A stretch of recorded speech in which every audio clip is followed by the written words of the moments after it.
Hello, my dear friends from the Eurasian continent in the Northern Hemisphere. Today we have Lord K with us. Mm. You know, the supreme master of carnivory and the meat militia with us here today to, from New Zealand, direct, just to basically cover a few things, to entertain us a bit and tell us about one of his new products that he's been spruiking around, the one that actually corrected his vision. Look, I actually did approach Bart, and I actually sent him an email and said, why don't you come on? A lot of my Eurasian people are unaware of the product. It did fix your eyesight. It's got positive things, and there's a lot of people that have got intractable issues that standard diet may not fix as quick. It may eventually, but it may take a very long time. So do you want a long period of suffering until it actually corrects itself, or do you want something that will actually sort itself out faster? So do you want to go with it, Bart? I'll let you go and you can just cover some of the points. Yeah, look, thanks for having me on. I appreciate it, of course. Yep. Yeah, always enjoy a chat with you. A bit of a what we down here in this side of the world will call a chin wag. We like a bit of a chin wag. Definitely. Yeah, look, this is the stuff here. Here it is. It's sold by a company called Cerule, Cerule. It's a multi-level marketing company. That's a decision above my station. It is what it is. I'm perfectly happy for them to use that marketing model. The thing with the multi-level marketing model is instead of paying advertisers to advertise the product, they pay people like me to do PR for it, to distribute it, and to make people aware of it. So that's what I do with abandon, because I believe in this stuff. I believe in this stuff fully. To give you a rundown, I have personally been taking this product myself for a period now which extends well over 10 years, actually. I've only been an active promoter of this product. This is my third calendar month of being an active promoter of it. And it's doing quite nicely, actually. The combined income from my YouTube channel, my consultancy business, and everything else is now less than the income from marketing Cerule after 3 months of doing so. So thank you to you all for sharing my vision just a little bit, but don't stop there.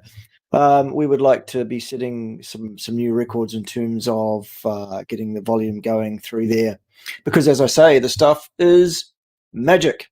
Now, with that said, this company is an American company. As such, they are ruled by the FDA in America. And as such, they have decided that all distributors of the product, wherever they be in the world, should comply with FDA regulations as well to make it standard. Why not? And those rules preclude me from making any therapeutic claims whatsoever about this product. What I am allowed to say is that this was associated with that. This was temporarily associated with that. This happened, and so did that. Statements of fact. Here they are. 10 years ago, at around about the same time I started taking this product, I went to an optometrist for a standard test, the regular test that you go to get, check my prescription, make sure everything was fine and dandy. And the optometrist said, "Oh, goodness me, said he, goodness." And again, I say unto you, and stuff, he said. Don't like the look of what I'm seeing here, actually. I'm not going to say too much, but it looks like there might be an issue here with your eye health. I'm gonna make an appointment for you to see, as it turns out, New Zealand's preeminent eye specialist in Auckland. So I went and I saw the man after waiting duly for several months, as you do, to see such professionals. And he had a look into my eyes and said, "Well, bugger me, the optometrist was right. I've never seen anything like this," he said. The top specialist in New Zealand. He said, Your eyes look to me like the eyes of a 75 to 80-year-old. You have advanced macular degeneration. I can't give you a reason why this has occurred. It's probably genetic. I also can't offer you any hope whatsoever, said he. He said, you can expect to be legally blind within the next 5 to 7 years. There's bugger all that can be done about it. Don't smoke, don't drink, don't let blue light into your eyes. Eat a healthy, balanced diet. Make sure you get lots of healthy whole grains. Avoid saturated fats, he said. And tickety-boo, off you pop. And that'll be several $100, thanks. And I thought to myself, well, fuck you very much, because that really wasn't much help at all, I thought. Anyway, about that time, I also discovered this product because I answered an advertisement. They were looking for someone to be their product trainer for their distributor force for the New Zealand and Australian market. So I was actually working for the company 10 years ago on the corporate side. I was the trainer. I flew around all the main centres of New Zealand and Australia on a 2-week turnaround, and I taught them how to talk about the product, how to market the product, etc., etc., etc.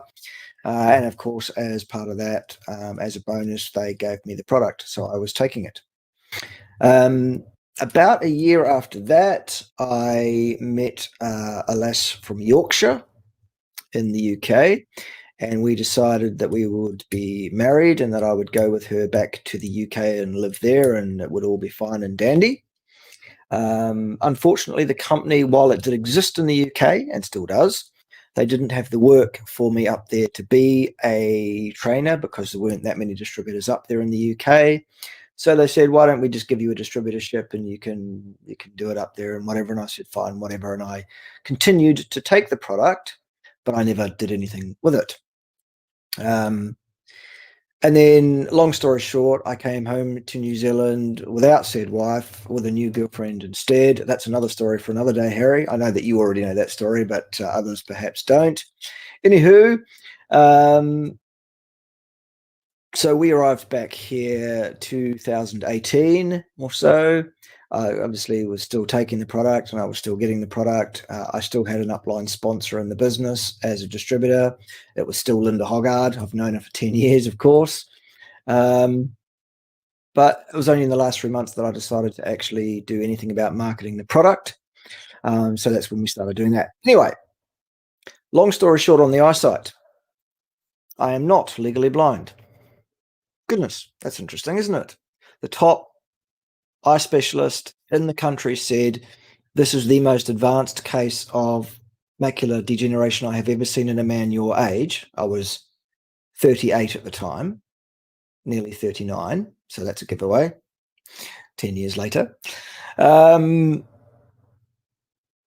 He said, you know, within 5 to 7 years, you will be able to see light, you will be able to see gross shapes, you will be able to see movement, but you will not be able to resolve, you will not be able to read, you will not be able to drive, you will be able to get a certificate saying you are legally blind and there is nothing we can do.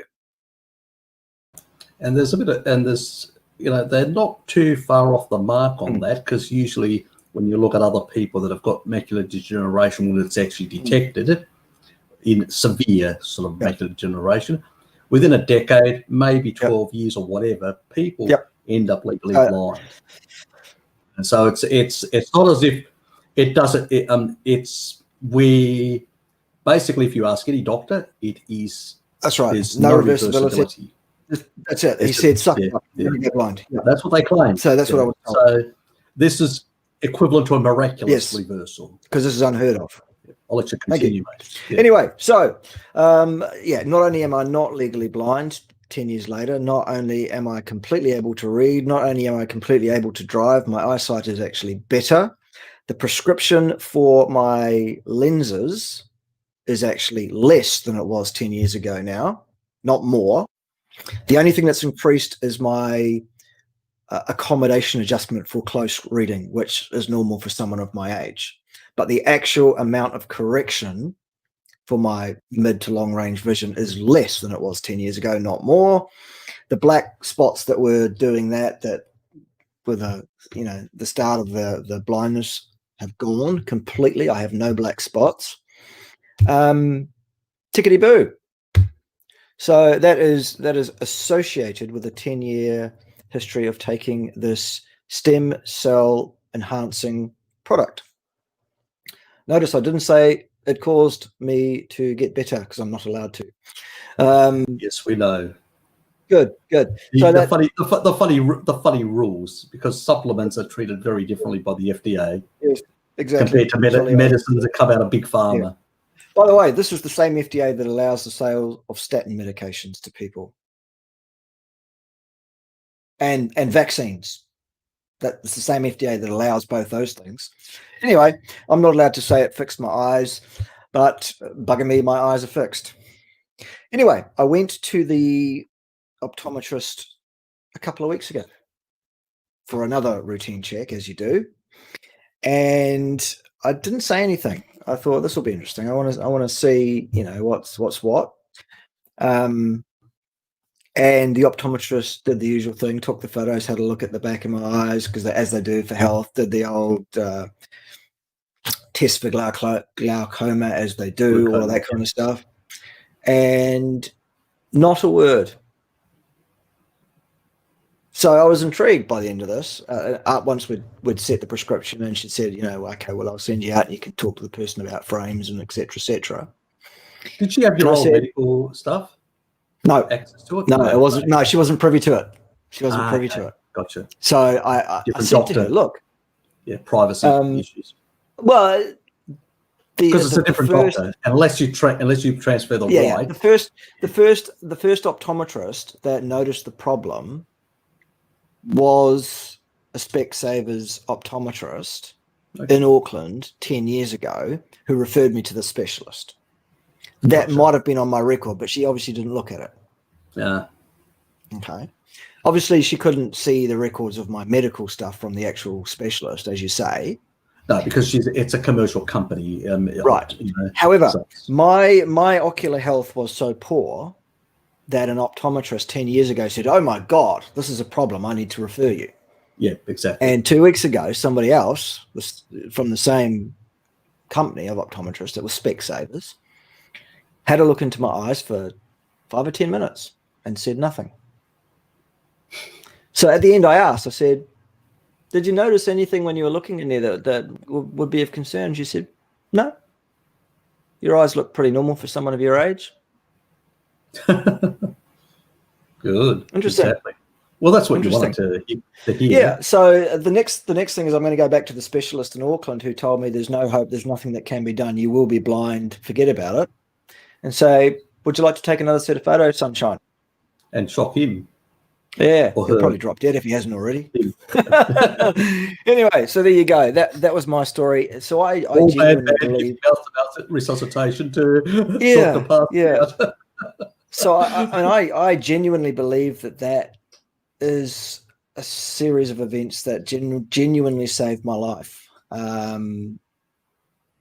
I cannot imagine coping with being unable to see. It's not something I can imagine at all. I'd just like to make point one thing. Look, people will say, low carb, carnivore diet. Yes, these diets do lower inflammation. That means they can slow down the degeneration. That's true. But let's not forget that, they don't stop it and prevent it. And they don't repair damage. Exactly, they don't repair. Even autophagy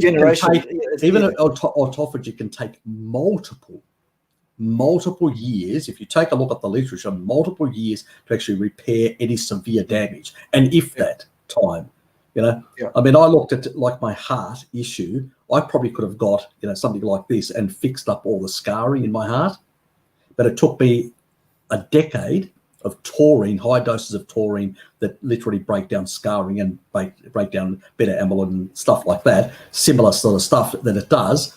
But it took that period of time where this product, if it was targeted to my heart, it would have taken less time, I believe, because of the ability to really replace old tissue for new, in a sense. Can you go into a bit of that? Yeah. The other thing I want to say before we get into that is people can also say, "Oh, it was your carnivore diet that fixed up your eyesight." Well, no, because I've only been carnivore for 4 years, and I noticed an improvement in my eyesight within 6 months of starting on this product, and it's been a progressive improvement ever since. So get fucked. All right. Anyway, yes. People need to realise that yes, if you do exercise, if you basically you will get some stem cell activation above somebody who's a couch potato. Sure. But it's not going to be stellar. It's not going to be out of It's not enough. Exactly. It's just barely enough to basically keep things not degrading as fast. That's the difference, because you will degrade due to entropy. You can't stop it. And as you get older and older, the more senescence you get, the more cells are, it's one reason I believe that taurine actually down-regulates its biosynthesis, because it's less of a priority for the body. Because it's going, well, we've got all these senescent cells. We need to transcript all these other enzymes to correct a lot of more pressing problems. This is less of a priority, so let's put it on the back burner. That's why these sort of things start dropping off. Why certain things change deliberately. It's part of the whole aging process that these elements come into play. And so by biohacking, by adding some of this stuff back in, what you're doing is you're giving your body a relief. You say, well, you don't need to biosynthesis choline. You don't need to biosynthesis taurine. We're giving it to you. So go and do other things, in a sense.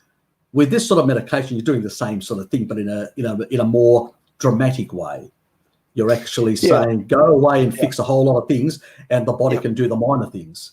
Yeah. So the thing with your body's natural system of renewal and repair of your tissues is that programmed into your very genes is a senescence. Okay. And here's what it says. It says when you are 18, you can pump out your maximum level of these adult stem cells for renewal and replacement of your tissues. That's when you're at your absolute prime. By the time you're 35, you're down to 65% of your ability to release stem cells. By the time you're 50, you're at about 50%. By the time you're 65, you're at about 35%. It's not that you can ever run out of stem cells. You have an inexhaustible supply. What happens is the protein that ties the stem cell to the tree, if you like, of the bone marrow that keeps it there, as you age, it gets less and less easy to break that protein bond. So in other words, it's one of the things that by its very design means that you are going to age, you are going to become decrepit, and at some point you are going to die. What this product does is basically sets the clock back and means that you are now able once again to release many, many more of these stem cells again. So it makes you, it really is literally a fountain of youth. And people are always telling me, goodness me, you don't look like you're nearly 50 years of age. They also look at pictures of me taken 10 years ago and say, fuck me, that could have been yesterday. You don't look any different. What's your secret? And I say, it's not a fucking secret. And you can have some too. There you go. That's what it is. A lot of people don't realize that stem cells, the adult stem cells that we're talking about here, do two things in your body. One, if the stem cell is floating around in your blood, having been released from your bone marrow, and it senses tissues in need of SOS, in need of repair or renewal or whatever else, the stem cell will bind to that tissue and it can differentiate into a brand new cell of whatever kind is needed. It might be a muscle cell that's crapped out, you need a new one. I posted a video on that on my channel this week to show with some fluorescent green jellyfish proteins and some mesas that this is what actually happens. They can become toenail cells. They can become hair follicle cells if that's a priority for your body. It's not clearly for me. It's been busy fixing my eyes and Christ knows what else. It can become skin cells. It can become immune cells. Any cell in your body that does any role whatsoever except sperm or eggs, these stem cells can become new cells of that kind if they are in need of replacement. And the new cell, once differentiated from a stem cell, has a full-length telomere, or a set of full-length telomeres. This is a fountain of youth. This is an incredible product. This is unparalleled by any other supplementary product anywhere in the world. And I don't give a fuck what people tell you that it's otherwise. This is an unparalleled product. So that's one thing that adult stem cells can do. The other thing they can do is if they encounter tissues that are not that messed up that they need replacement, what they will do is they will still bind, but instead of differentiating, they will start spitting out tens of thousands of exosomes every hour. Such exosomes containing microRNA fragments, RNA, DNA, and in some cases, fully and wholly formed proteins, which are little care packages which just the stem cell somehow knows exactly what is needed and produces exactly that. So the stem cell can arrive at some inflamed tissues and calm the whole situation down. A stem cell can encounter a metastasis of some kind, a tumor of some kind, cancer, and it can say, hey, cancer cells, stop that dividing, thank you very much, and if you wouldn't mind, top yourself as well. I could go on all day about the kinds of things that we are only just now scratching the surface on, working out what these stem cells can do. 25 years ago, we thought the only thing these things did was turn into red and white blood cells. No, they are so much more complex than that. So that's what I've got my hands on here. That's why I'm so excited to talk to people and say, you need to understand this. Here is a product that can basically, and not in terms of everything, just in terms of your ability to release adult stem cells. Here is a product that can turn the clock back and turn you back into an 18-year-old. Yeah. And the thing is, and I like the way you actually nuance that, because that's exactly the thing. It's not basically something that necessarily it will. The body actually has like a triage thing where we actually say we need to basically heal this part of the body because it's a bigger priority. If I had a heart problem and an eye problem, it would prioritize. I would lose more and more vision. It would prioritize the heart, because if I don't have a good heart, I'm dead. Yeah. But eventually, once it fixed that, it would probably go away if I continued the product, and then eventually start healing the eye and reversing that problem. So people need to realize that it's not something that can be specifically targeted. This isn't but it really, there is a bit of a triage thing that also happens. So Harry's point is that this product does exactly what it says it does. It causes your bone marrow to release your adult stem cells into your blood. Once they're there, it is your body that decides the priority of what happens next. So you can't say, I have a sore knee, I'm going to take this product and expect it to fix my knee. It probably will. In time. If that's a priority. However, if you've got a bad knee and your heart's a problem, you might not even know about it, but your body does, and that might be a priority. Your body might be fixing that. I'm sure that's why it hasn't fixed my hair follicle cells yet, Harry, because there's still other things going on. I don't think that it will ever fix your hair follicles, because it may not. It may not, because it's not a health issue. It's not that. Not even it has to do. It's genetics. You have basically turned on specific genetics. Stem cells don't turn on and off genetics. They actually can with the exosomes. Well, but not in the same way. The silencing, through methylation and other things that other things do in the same way. It's a bit more.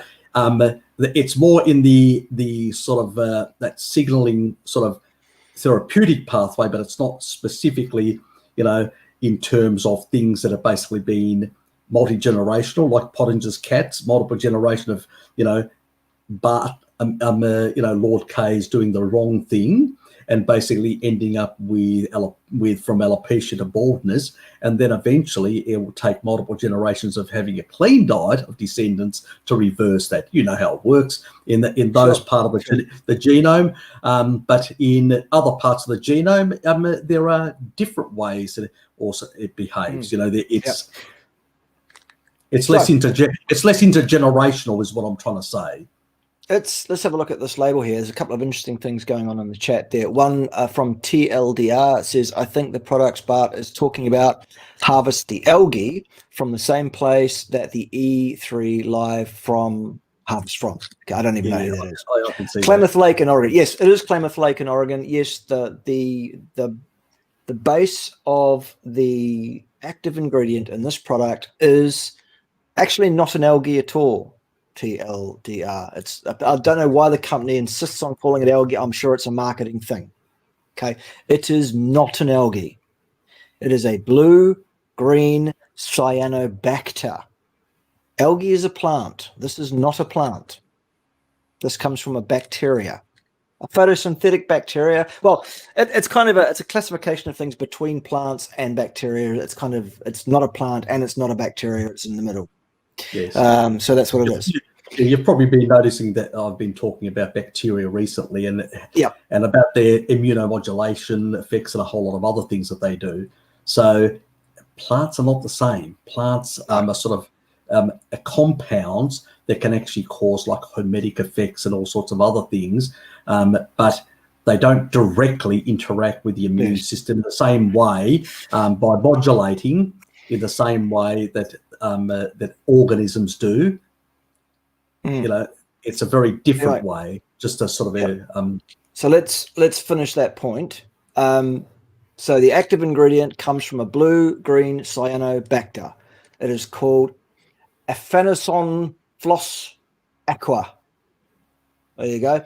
And this company is this company is the only company that has a patented process by which they are able to extract, purify, and concentrate the active ingredient. All these other companies selling AFA-based products, Aquafanis and Floss Aqua products, they're all pretenders. And I'm not saying that because I have a vested interest. I do have a vested interest, but I'm not saying it because of that. I'm saying it because they hold the patent. It's simple as that.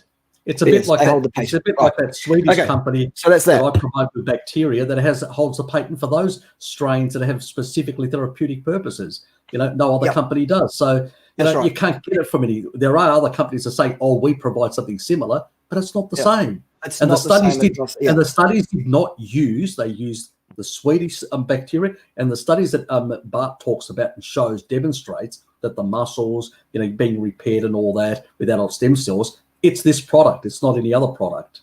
And I haven't seen any of the others that are actually selling these generic type of stuff, claiming, but they don't have one study that I've come across that actually shows that it actually does what they claim. Anyway, I'll let you go.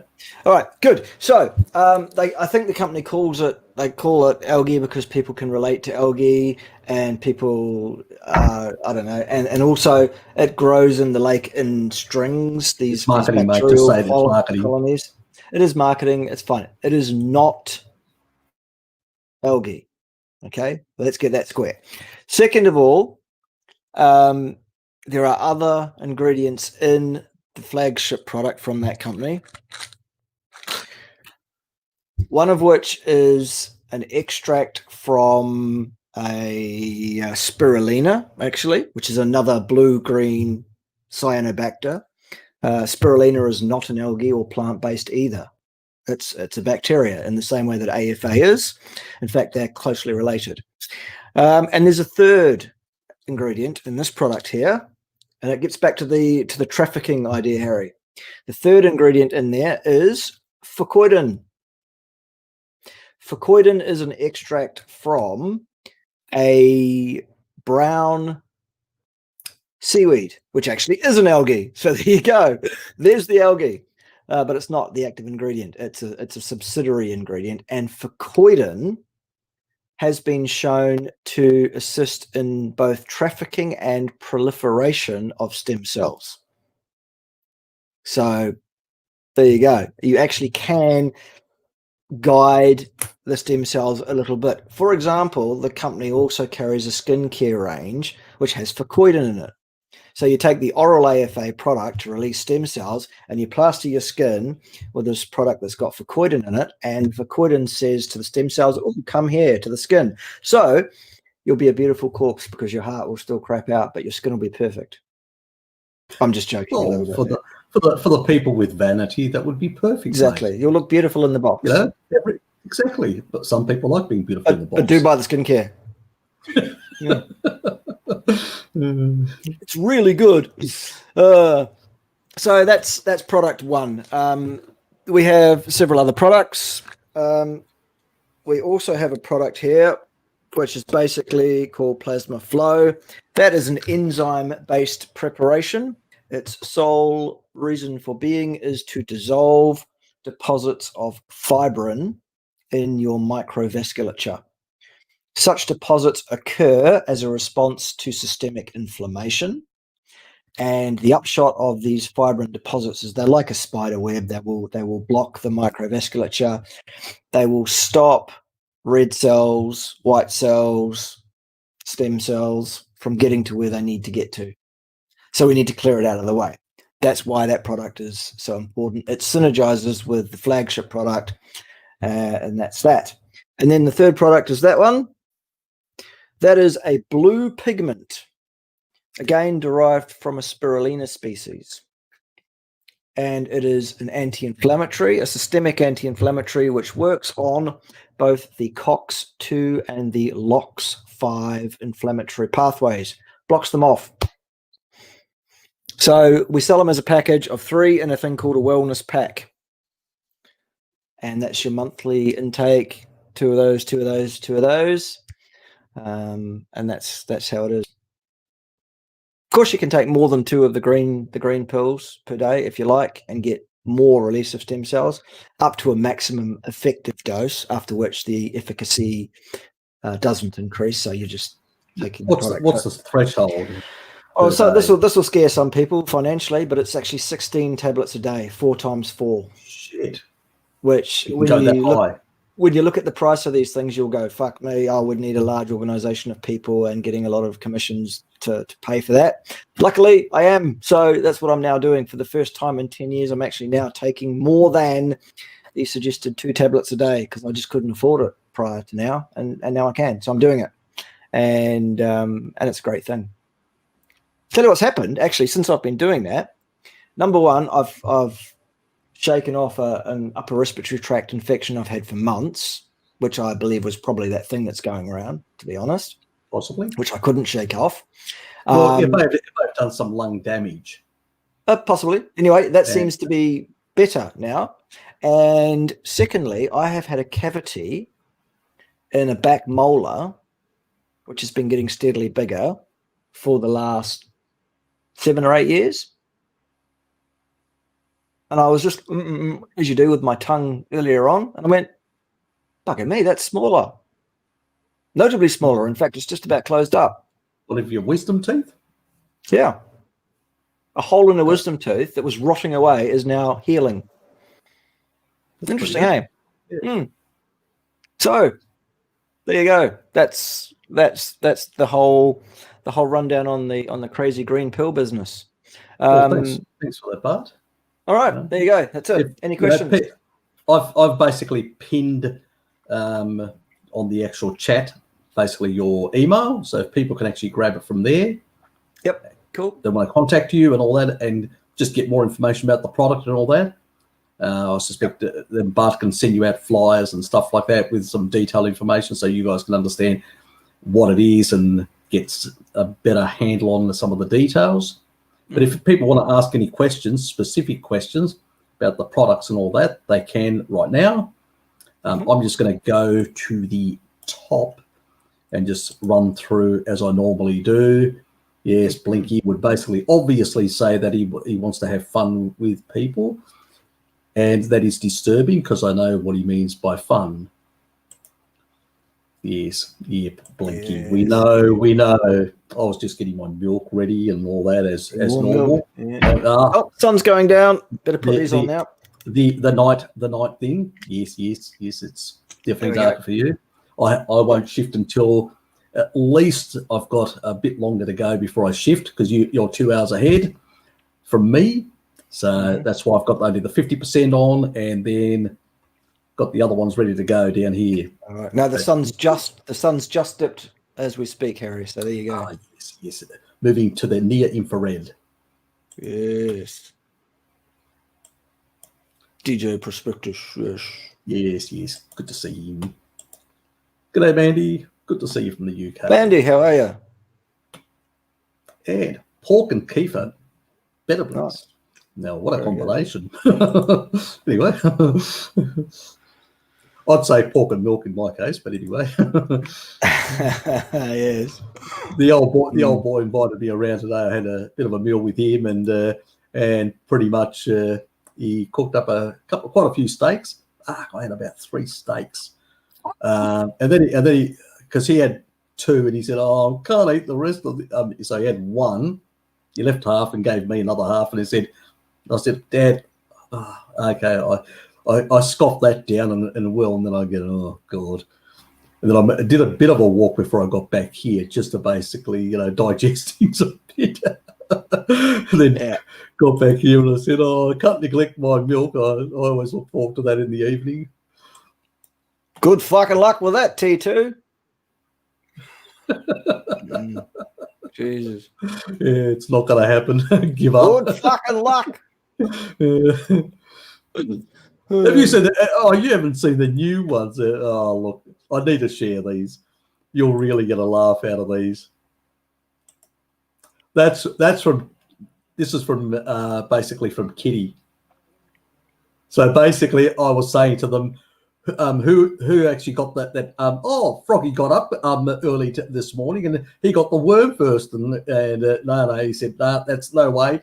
I'm the bird. I got the worm first from Harry. So that was Kitty sort of, with something. I mean, just look at the look on. Just look at that look on basically Froggy's face. Where is he looking up? It's a sick look, isn't it? Yes. He's been beaten to the punch. That is basically it. And the next one, this one is from our dear friend Luke Gears, who's not here, so probably asleep by now. Our dear Brazilian friend. This is me promoting the Swedish balls. That's actually Lieutenant General Lukey of the Meat Militia. That's it. Promoting the Swedish balls. Look at the crowd. They love it. They just lap it up. They do. And look what happened to our dear friend Bowbirds. I took Harry's advice. Jesus Christ. How do you fly with that fucking thing?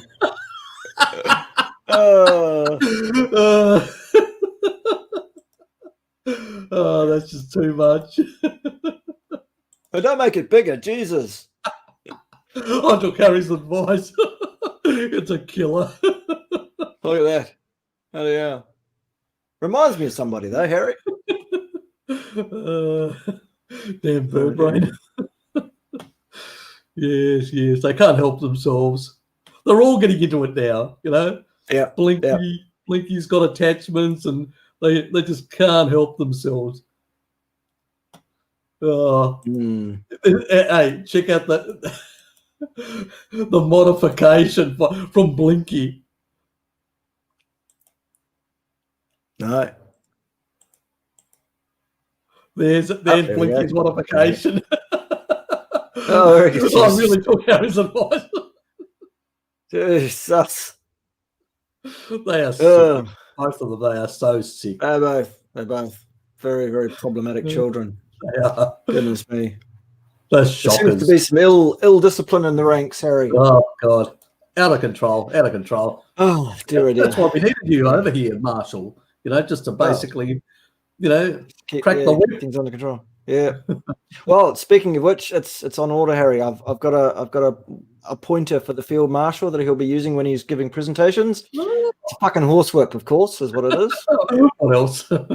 What else? Of course. And I also have an outrageous moustache and everything on order as well to go with the rest of the uniform. It's just that the Jolly Requisitions Department, otherwise known as eBay, is just appalling at the moment in terms of getting shit to you with any kind of time frame. So you'll have to imagine that stuff until it arrives, and then the full performance will come out accordingly. Exactly. Yeah, but the field marshal is going to be a character that you're all going to enjoy, I'm sure. Oh, we look forward to it, mate. I haven't even got started with that guy yet. Don't you worry, boys and girls. There's a lot of fun coming with that. Mm-hmm. So are you going to get anyone to dress up as some sort of a retard vegan? I don't need to ask anyone to do that. There's plenty of people doing it voluntarily. You'll have to put them on screen. Yeah, like a special, like a retard vegan screen. Right. So Mandy wants to know if it's a long-term commitment once starting. I presume you mean the green pills. The answer is yeah. You keep, it's a lifelong thing. You keep taking them as long as you want the increased resources in terms of circulating adult stem cells. Then you'd keep taking the product. Yeah.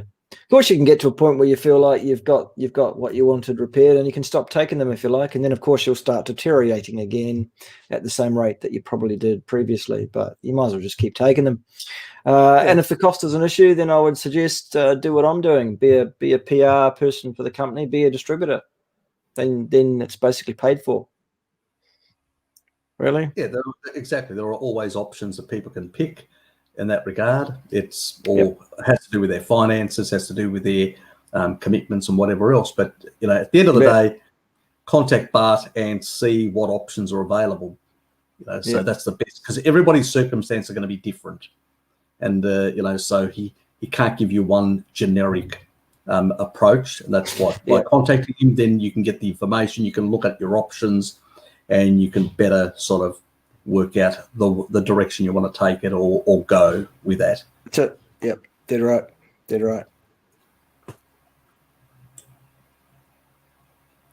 Anyway, I'm going to move a bit further down here because there's a lot of comments and a lot of that. See if we can get any. What's this about? Streamlabs earlier. How's things, lads? All my cues were Streamlabbed earlier. Drop them here. Pass. Really sure about that. I don't know. I think Dylan's saying he had questions, but he's going to drop them in here at some point. Oh, okay. Fair enough. Is excess retinol problematic, like some make it out to be? Not really. I mean, it's less you're supplementing heavily. If you're basically getting it from real foods and all that, it's never going to be a problem. Even from liver and stuff like that, you really have to go really excessively high doses. So, no, I wouldn't really worry in that regard. People worry far too much about a lot of this sort of stuff. Seems like our ancestors had no idea what they were doing. Yeah. The thing is, we're not going out. As I said earlier to you guys, I said that you need to really look at keeping away from certain. I know we all cheat, but there are certain things like grains and stuff like that, in particular North America and parts of Australasia, where they use glyphosate, and it is basically a well-known patented antibiotic. So it will basically kill off a lot of the beneficial bacteria, especially the acid-loving ones. And you need to be eating species-appropriate food to basically increase those. And the sort of strains that I talk about putting back in, all the lactobacillus acid-loving ones, are the ones that basically help also increase stomach acid, which basically put H. pylori back in its place, candida, and many other nasties of overgrowth, but also sort out and bring balance back to the gut microbiome in that sense. And what Bart's been saying about a long time about balance is very important. These things used to be much more prominent because these lactobacillus, rhamnosus, reuteri, and many others, they are primarily found, they put them in dairy products, but primarily are found in meat products. Why? because they're acid loving, and meat products tend to be acid loving. So that's where they're primarily found. They are very synergistically, they work with our body, immunomodulating and doing all sorts of things. And so when we get too much glyphosate or misuse antibiotics and we decimate them, we pay with consequences in the long run by unleashing a myriad of basically problematic pro-inflammatory, what we call bad bacteria, but really bacteria that tend to, if they're under control, they tend to do some beneficial things. If they're out of control, they tend to proliferate. And also, yeasts like Candida, when it's basically, it hasn't turned into a fungus, it's not a problem. It can actually have some benefits in the gut. So it's the same thing with histamines. Histamines have a lot of beneficial roles as well. But when they get out of whack, because we do a whole lot of inappropriate things, then they become a problem. I mean, I consume a lot of histamine-heavy foods, like, cured meats 2 or 3 times a week, and all these cheeses never had a problem. But the problem is that, in my bad old days, when my bacteria were out of whack and I was consuming a lot of basically grains and stuff like that, I did have histamine problems. I did have a lot of these sort of issues. And I think that one of the biggest drivers for the damage to the gut microbiome, and then from then a lot of the inflammation that actually occurs in the gut and increases over time, is something like misuse of antibiotics, and in particular glyphosate, which is a constant assault on basically our beneficial bacteria. So these are sort of things. Plus, Ruteri also increases folate and B12, so can be beneficial for people, older people in particular, who may struggle to get enough of these nutrients from eating sufficient animal products, especially in your family. So it could be a way of biohacking their improvements in one way. So do keep that in mind. I'm back in training, Harry. It's good to see you, mate. It's good to see you, Marshal. Yeah, I'm gonna do some crazy shit. We'll see how many days you'll be bedridden after the next attempt. Oh, I did my second. Okay, I did my second assault on the stairs yesterday, and I'm not suffering. So okay, that's good. That's good. Now it's a matter of getting the intensity up and getting the number of repetitions up, and then after that I'll be adding weight. So it's a progression.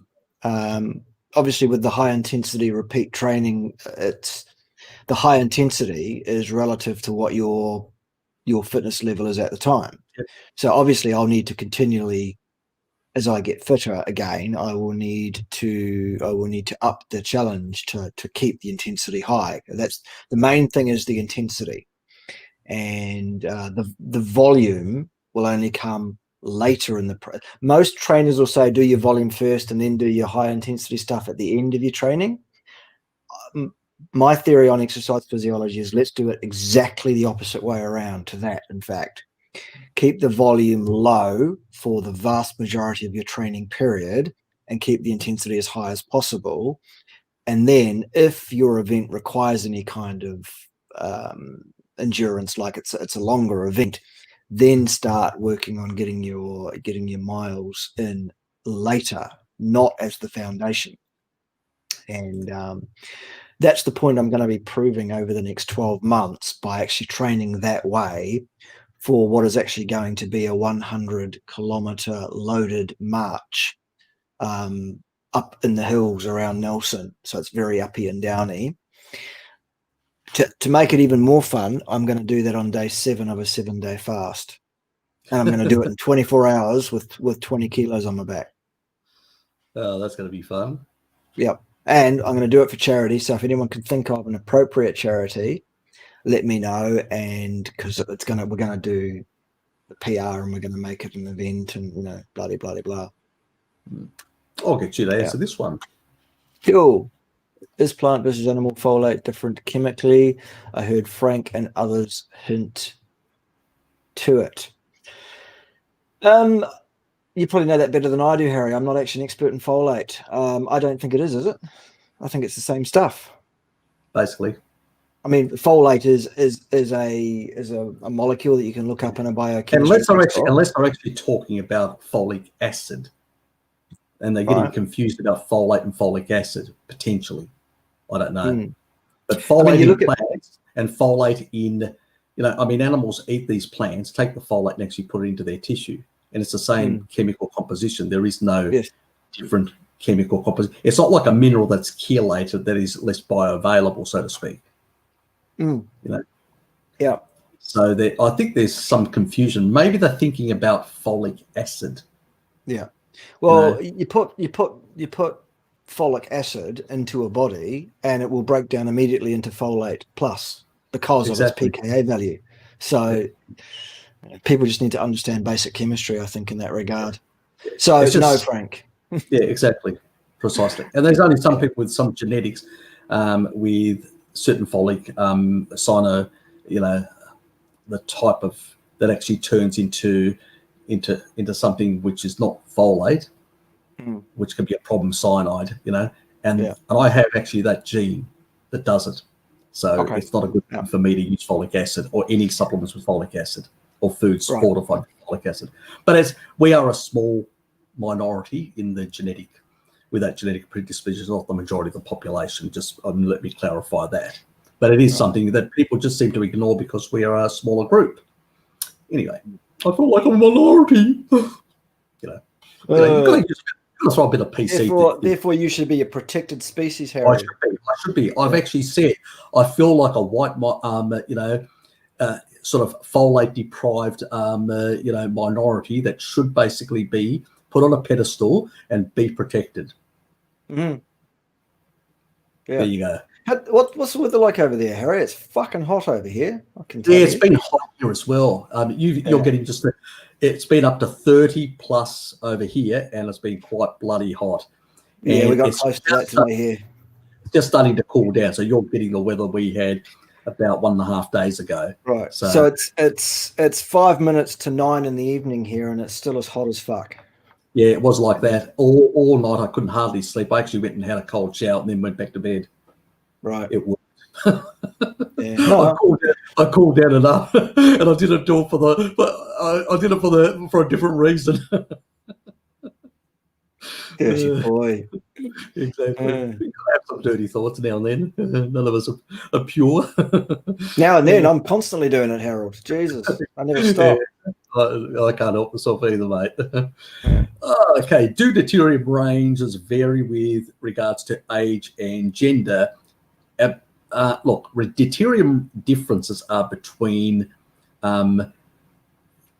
foods and liquids and other things. They have different deuterium levels based on their. It also is a carbon thing that is related to that, but we won't go into that. But with age, the only other way I could view the age and gender part would be in terms of deuterium depletion. As you age, your redox potential, because of a whole lot of assault, senescence, and all that, will decline to some extent.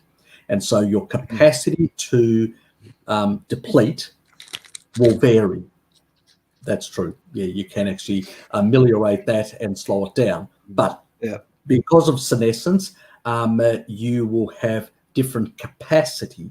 That doesn't mean the range of deuterium in the things that, whether water or whether sugar or fat or whatever you consume, will change. No, there can be some slight variations depending on what the animals eat and stuff like that. But generally speaking, they are within a tight bound because they also deplete deuterium, and they usually get slaughtered before they get into old age anyway. So they don't necessarily. So the levels usually tend to be very similar between all animals in that regard. The only difference is our capacity to deplete, which changes with age. And I don't know whether there's any gender difference because this is happening at the cell mitochondrial level, particular mitochondrial level. So I don't think there would be any difference between genders. I haven't seen any science that shows that anyway. I don't think Bart or anyone else. No. So that's pretty much covers that. Let's see if we can find any other interesting or bizarre questions. This crowd does come up with some really bizarre questions sometimes, and colourful ones. Mm-hmm. You're not all bizarros, that's true. Head bizarro being myself. Somebody has to lead. Somebody has to lead this pack. Yes. Okay.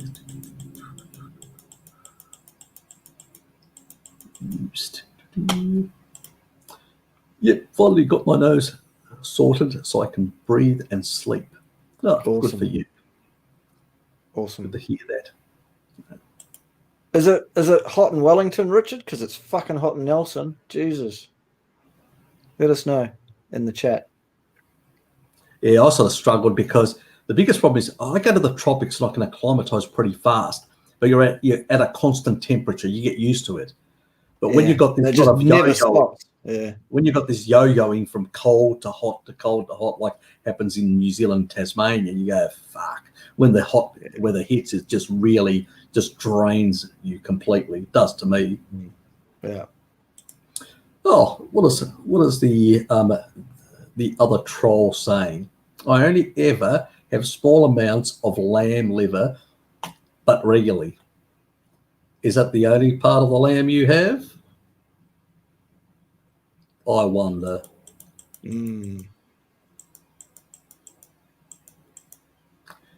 Yes, just a powerhouse. Yeah, when it comes to organ meats, I'm very much a lover of organ meats and eggs. But the quantity you want will depend and vary seasonally, and also when you're looking at just general deficiencies, what you're coming from and all that. Deficiencies should drive a lot of this sort of stuff, because if you're having these, like, let's say every day, the body will start using energy unnecessarily to try and excrete excesses.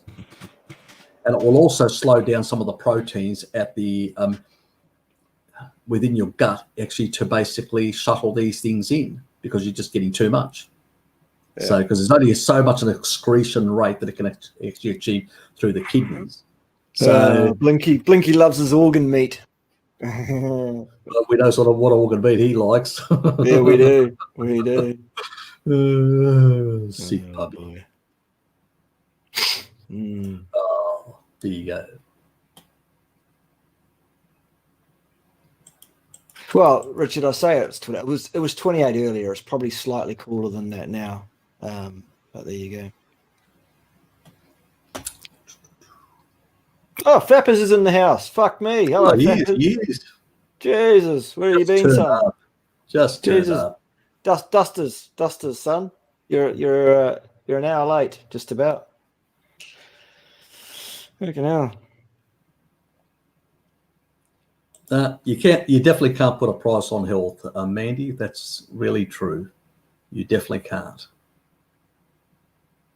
I mean, what Alex was saying last time, he said, the amount of money that he actually spends on a coffee every month on coffee is basically more than he spends on the, his supplements, these supplements that he's getting from you. And it's so, I think at the end of the day, if you've got issues, you need to basically get your priorities right. But that's, at the end of the day, it's up to people's choices. Exactly. And the other thing I say to people, Harry, is look, the company also runs this. There are 7 different ways you can make income out of this business. One of them is a thing called 3 and free, which means if I ordered a wellness pack, which is one of those, and one of those, and one of those a month, and I sell one to my mum, and one to my auntie, and one to my wife's brother's mates, the company sends me mine for free. They don't charge me for it anymore. Yeah. Free is pretty fucking cheap, isn't it? That's pretty cheap if you're on sell. Yeah. And free. And there's a potential, if you've got a few relatives and stuff like that, to on sell very easily. Yeah. I mean, also being a philanthropic bloke such that I am, I mean, if I do hear tell of someone who really is battling physically and financially and needs a bit of assistance, I might just flick a bottle or two to help, get get the ball rolling. And there's somebody here, that has benefited from that. So, it's on a case-by-case basis, of course, and you have to be, genuinely deserving, of course. Don't take the piss, but I do have 1 or 2 samples to throw about. So there you go. And that's fair enough. I mean, that costs you its time as well and stuff like that. It's like myself, I sort of triage and sort of, because I've got a day job and I just don't have the time to do any consultancies whatsoever. In some very rare cases, I do, and and basically it's just on the house. It'll be a one-off, for an hour or two, and it's just to really help somebody who's in a desperate, difficult spot in life. But most people that ask me questions or send me emails or whatever, it's more of the generic type, and and in some cases, some of the stuff, as I said, I usually direct them either to you or Pim, especially if they are related to addictions. I usually, even though I've got some, but I haven't specialised in addictions, so I say, well, Pim's the best person to go to. Go and see her and discuss those matters. Yeah. Richard appreciates the help I gave to one of our crew. I thank you, Richard. I appreciate the fact that you appreciate it, and the feedback I got from the person that I did help out, send a few bottles to. Apparently, it turned around his whole situation within a week. So there you go. Anyway, that's that. Good of you. Yep. Geez, Harry. So what I was trying to get at was that deuterium needed in high amounts in younger people as a growth factor, or sort of look, it is used as a growth factor. I mean, the child will actually suck the deuterium out of their mother in that regard, and it does actually play as a growth factor. And because there's a lot of uncoupling that actually happens with a lot of the fatty tissue of a child, it's less damaging to the child, and it sort of provides the growth factors without the damaging effects, plus provides the thermal regulation of that child and some heat as well to keep it warm and keep it protected. So yeah, it's a funny way of how it sort of concentrates it into that tissue, but it avoids in other tissue which can be damaging to the child's mitochondria. So these are genes that direct and control this sort of stuff.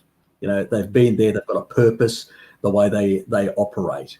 But that's for early age, in particular of a child, usually by the age, and I'm trying to remember now. I remember seeing, this is a study about 3 years ago. I just can't remember it anyway. It has something to do with something that changes and basically then starts that whole effect. The body starts increasing its deuterium depletion as you move into adulthood in that regard, and so other hormonal growth factors start taking over and pushing the growth factors at that stage. So into your initially in those early childhood years, and then in your teenage years you get another big spurt of these hormonal drivers. So because I love it when you talk dirty, Harry. Big spurts and shit. Hey? I'm hormonal. It's these two. They've all, these two trolls that are basically really drag me down to the gutter continuously. It's not me. You go voluntarily, Harold. Come on. Boots you love and it down there, son. You boots love it. Boots and all. Yeah. They can't hold me back. Yeah. You two, Fappers, and bloody S. Baldrick all love it there in the gutter, don't you? Yes, you do. Oh, especially Fappers. God. I mean, I basically overdosing on that bacteria to try and get the seminal fluids in maximum overdrive. Yes. Yeah. God, thank God. I just can't imagine what their poor girlfriends go through. Yeah. Just in case anybody's confused, the person that's commenting in the chat there that has an avatar that looks like me doing that, that's me. Okay, it's not an imposter.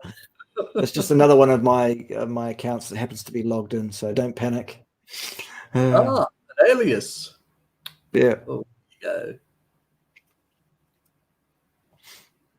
Oh, it's good to have an alias. Yeah. I actually thought about an alias myself, and then I sort of, like You Did It Wrong has got her alias, and I thought about, should I? And then I said, too many things to keep track of. I've got several aliases, and indeed on my Fine channel over the next few months there are going to be 3 or 4 brand new characters who are going to be commentating and arriving on the scene. A bit of cosplay will be going on. You know about the Field Marshal already, and that character will develop more as we go along. But there are 1 or 2 others that I've got in mind who are going to show up and put in their 2p's worth as well. So, yeah, there he is. Where'd he go? There he is. Yeah. Yes. Actually, you've got a channel for that, and I did subscribe much earlier. Yeah. That's all. That's actually an alias for me in real life. As well. So, and also I'll be using that for the Field Marshal as well. So. Oh, you're gonna add the Field Marshal component to Yeah, the Field Marshal is his full name is Lord. Sorry, it's Field Marshal Lord Dr. B. Wallace Bartholomew. There you go. That's what he's going to be.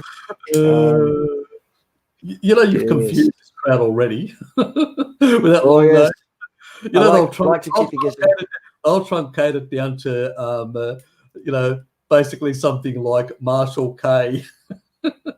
Yeah. All good. Or tell you what, another acceptable, just my lord is fine.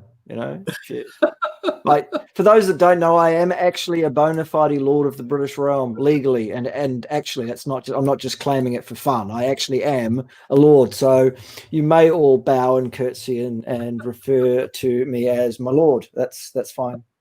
Go ahead. That really makes me laugh. I can't help myself. Makes me laugh too. Nonetheless, it's a fact. Suck it up.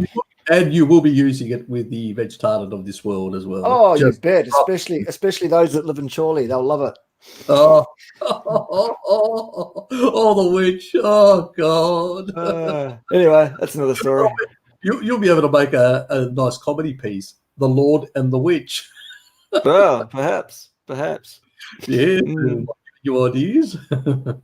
You got to keep the witch in it, mate. You got to keep the witch. Oh, well,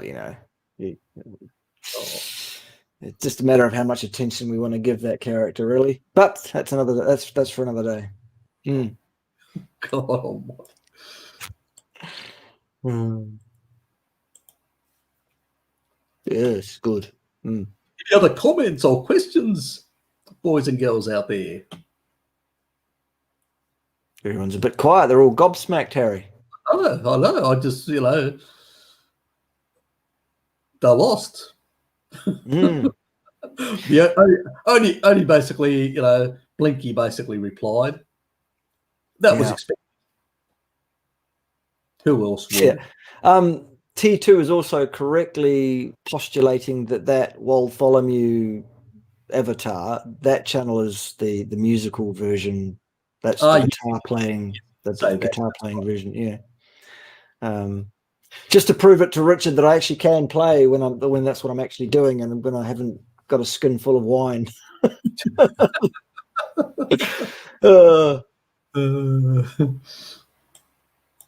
You will have to sub to his other channel and go and listen to his music. The avatars there, you can just click. Yeah, I think you can't do that anymore, can you? You used to be able to click on them and go to those channels. But anyway, there it is. No, you can't. That's right. Yeah, only in the comments. So Wal space apostrophe Bartholomew. Yeah, you could in the past. Otherwise known as the Beast guitarist. You know why that happened? Because they actually brought in a lot of allowing people to create all the sort of fake accounts, and that really stuffed it up in the comments area. Sorry, in the chat area, which I should have never done, which is basically just really annoying. Nursey says that drunk Bart is funny. You're right, Nursey, to a point. To a point. But if I have one drink too many, not so funny anymore. It's a threshold. Yeah, there is a definite threshold beyond which I become less amusing for everybody. But there you go. That's for another day as well. Oh, g'day, Alex. Good to see you, mate. Mr. Alex, 1966, 66. Hello. Same year as me. Really? You're as old as fuck, Harry. I know. Tell me about it. I'm not far behind you though, son. Jesus. Yeah, I'm about 4 years. No, not what am I saying? 5 years ahead of you. Well, I'm a 72 baby. Yes, I'm a 66 baby. Yes, I'm early in 72, mind. So yeah, I'm sort of later. Yes, right. So, it's probably then it's 4.5 to be more precise. Yes. Actually, it's good. Alex is doing much better as well. He was mentioning to Necro Kitty. And I do thank him for calling me something, the master or whatever he called me or whatever, but he was having a bit of trouble and we sorted out his pancreas and everything's nice and dandy now for him. Awesome. Very good. It's all pretty good. Yes, actually, it was a great year. Decimal currency in Australia came out in 1966. So I was in the year of that great inflection in currency in Australia. Okay. Yes. Actually, Dad went and bought a whole lot of for my birth, a whole lot of these silver, 50-cent piece silver, pure silver, 50-cent type pieces and all that. So yes. Have you still got them? No, I actually flogged them off to buy a computer. Silver, I'm told silver's about to go through the roof, Harry. Yeah, I know, but at that time I was a youngster in my 20s, and Dad had bought me initially in my early 20s my first computer. So I had a computer back in the 80s. So I was, I begged and then he got me a computer, which was really nice. That's why I've been pretty high on IT for years. I've been doing that sort of stuff. I used to build computers and sell them as well. But basically, that was a business that I needed to launch, and I needed the money. So I needed to buy components and all that. And I had to buy some bulk components so I could cut out the wholesalers in Tasmania and just bought from interstate, from big wholesaler companies, or bring stuff directly in from China. So the only way for me to compete was directly to go to these big companies. I actually went to an Adelaide company and at the time, and they were able to supply me, and I had to sell this sort of silver coins in order to get the money, the capital, so I could actually start that. And then eventually computers became a consumer item, and where I was earning way more, I was earning like, twice or triple the sort of salary of the average person at the time. I was just making shitloads of money, I can tell you. Computers back then, you could make a lot of money compared to, then they became like a consumer item. And then I switched to I'd go a step further than that, Bill, and say perhaps it was the most lucrative thing we've seen this summer. Stupid stuff. Yeah, so I've been in a lot of that sort of stuff within the industry. Let's say I've had a good times and fucking shit times. And then eventually wireless killed my cabling business. Yeah, and then I moved on, and now I'm basically working in the mapping and stuff like that. Video killed the radio star. Yeah, oh my God. Done. Here's one for you, Harold. People don't think about this one very much, and it scares the shit out of you when you do. 1980 was 40 fucking years ago. Fuck. 1980 was 40 years ago. What? God, it feels like it was yesterday. Yeah, I know. The music and everything. I mean, I can remember all my I still listen to it, mate. So do I. Yeah. I'm an old ACD fan and all sorts of things, and I just sort of lived through that whole era, and partying and all that crazy with all my friends and all that, and sort of, it just seems like it was yesterday. And when you say it 40 years ago, fuck. Yeah. God almighty, when did that go past? Exactly. What happened? Well, a lot of things happened. A lot of things. That's true. Yes, exactly. So, what? You were going to get Frank on Bart to explain the Randall cycle to us? Huh? Am I ever going to get Frank to come and explain the Randall cycle to us? I think he's already done it himself on his own channel, hasn't he? Or he's had a go at it. I've got no idea with the. I posted a video months and months ago, and I think it's called Michael Jackson Explains the Randall Cycle. Okay. That would have been funny as fuck. Yeah, it was. Yeah. Yes, amusing. And 70s brown on orange. Yeah, Mandy says she's very interested in the stem cell product.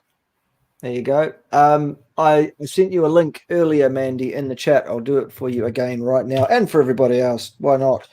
So you can just go directly there. I've actually pinned your email address right at the top there, so people can go to the pinning. Well, I'll give you the link that takes you straight to where you can buy the shit. Well, put it on there. Yeah, I'll do this now. Put that, and I'll pin that. Do you want me to pin that? Yeah, that'd be good. There it is. Boof.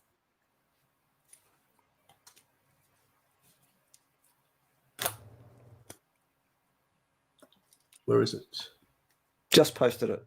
It'll probably take a few minutes to come through on the old StreamYards because, because they're slow. It's taking its time. Yeah. I don't know why it's doing that. Because it sometimes goes into sleep mode and waits 5 minutes and then dumps a whole bunch of stuff into StreamYards. It annoys me.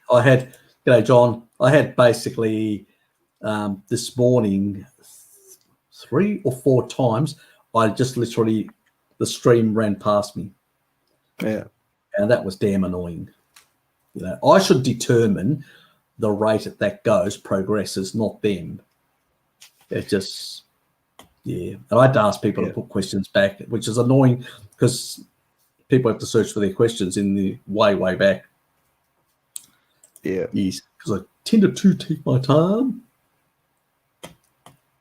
I wonder, Harry, whether or not Hold on, why isn't that StreamYard is not allowing me to put a URL in or something, because it seems to have... it may not. Right. Well, anyway, it's in the chat window there, boys and girls, in the YouTube chat window.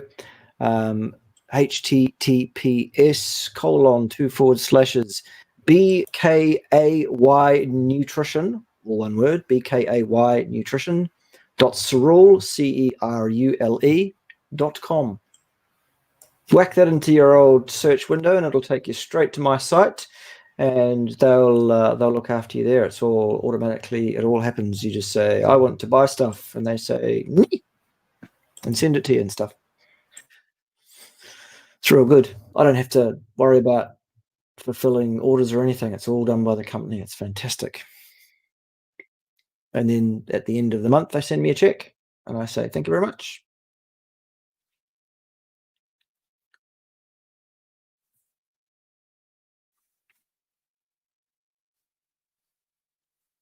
You've gone quiet, Harry. Very quiet, son.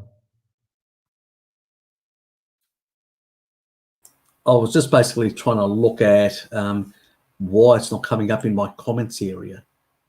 Yeah, strange, isn't it? Yeah, it seems to have been edited out by StreamYards for some reason. Maybe they're against health and longevity, and I don't know. And maybe they've been talking to the fine folk at YouTubes, who have told them that under no circumstances should I be allowed to make any money That's weird. Mm. Can you just put in the? Can you actually put in the private chat so I can grab it from there? Hopefully, Yeah, I just can put in the do private that. chat. Yeah, I'll do it. I'll do that for you right now. For people, that's the only reason I want to. I'll remove that. Better spell it right, hadn't I? Otherwise, it could end up anywhere. All right, let me just check my spelling. Yep, that looks pretty good. There you go. Just sent it to you there in the old private chatteroonies there. Uncle Harry. Okay, I've got it. There you go. Maybe you should just post it and put it up. That's what I'm going to do. Yeah. There it is. Started secondary school in 1981. Jesus, you're old, Nursey, as well. Hmm? So that is basically now pinned up on there for people to go directly to that. So they've got it. Lovely. Lovely. Very good. Thank you very much. Blinky. Yeah, Daniel says put it in Discord. Feel free, Daniel. I think I've posted it several times in Discord. I don't want to be seen like a broken record over there, so feel free to put it over there yourself. Just say, hey, here's the link, and you might want to tell people how fantastic the results are. That well, you can't say results. You can say it's associated with, temporally associated. Yeah. We're all boomers and coomers. Yeah, good, lovely. Lovely. It's a colourful character. Yes. Talks about iron overload on a carnivore diet. Is it possible? If you have a genetic propensity towards that, yes. Otherwise, no. Exactly. No, precisely. It's just crap. No. And even then, you can basically blood. Bloodletting can help. And even some people, I've actually heard a few people in the carnivore space say that if they're getting sufficient, there's a lot of variations. Some people say if I get enough that have got hemochromatosis, say that if I get enough like organ meats and get some copper and all that, it seems to better regulate iron metabolism. And then others say I have to bleed myself, and then others say that I don't have an issue at all. T1 says anyone named Person is a Muppet. It's the actual name though. It's not her fault. That actually is her surname. That really is what it is. Yeah, Person. It is. Yeah, but it's funny. It is a real sort of conundrum. Also, the other thing is, your body can hold on to iron if you have basically a sort of a real severe infection or chronic infection. So there could be a whole lot of myriad of reasons. It's not something that you can easily give an explanation. Sometimes you have to work out exactly what it is. I remember Dr. Paul Mason actually mentioning about one of his clients that had that same issue because of sort of chronic inflammation. And they tended, once that was resolved, everything went back to normal. So, and they hadn't made no changes to their diet. So it's really important to understand that there are other factors that can be in play with these sort of things. And a lot of this sort of reductionist nonsense that I've been railing against for some time is that people see these, very reductionist way and say, it's like histamine. Oh, histamine's bad. No, it's not. All this is bad. No, it's not. It's like everything. If you eliminate it to zero, you're going to die. And that's the problem with these people, the way they view this sort of problems.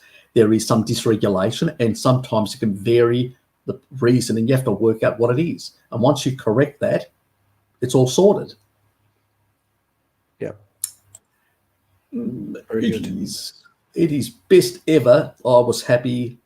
Look, I loved 80s. I really enjoyed the 80s, and even a bit the early 90s. It was sort of towards, as we got towards the 21st century, that things started really becoming, let's say, too PC, this and that, and the world wasn't like my childhood. Maybe I don't know. Maybe it's me.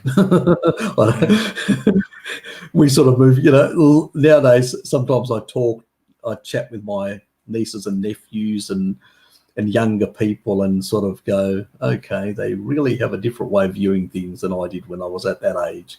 So maybe it's me. Good.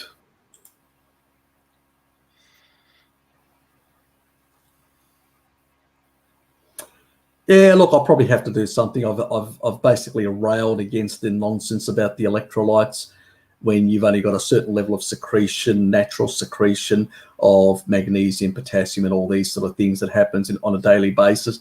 And we more than enough get on our carnivore diet as long as you keep up the sodium in a low insulin state. So it's simple. It's not complex. I mean, our ancestors would have died off if it was.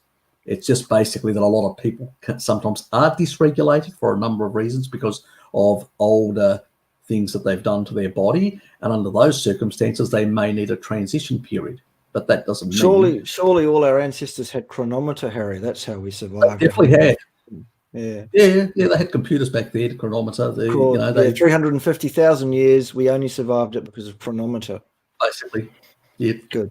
Yes. I'll be having a discussion. They're calling it a debate, whatever. Tomorrow morning, my time. It'll be 8 in the morning, 6 in the morning your time, Harry. Yep.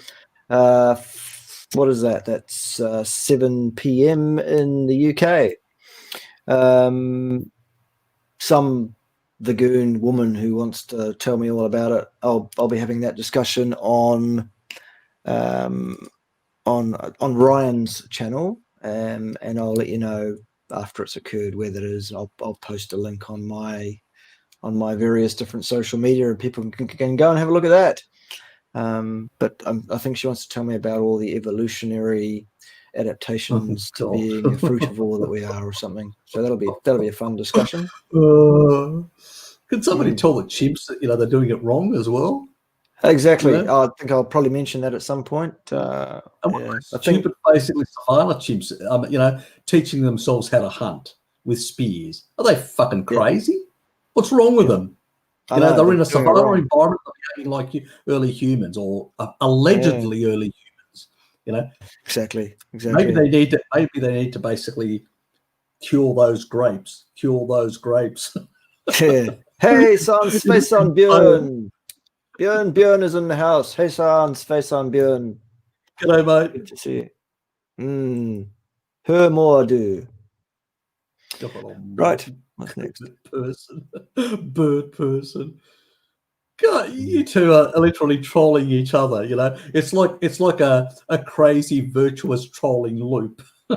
There's nothing new in that, Harry. That.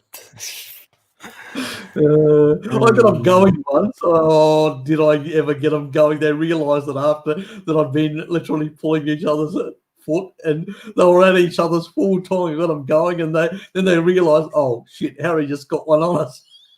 The trolls got trolled. That's it. Lovely. Good work.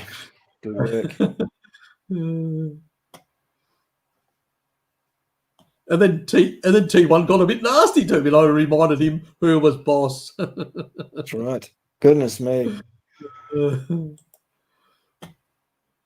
Big bird.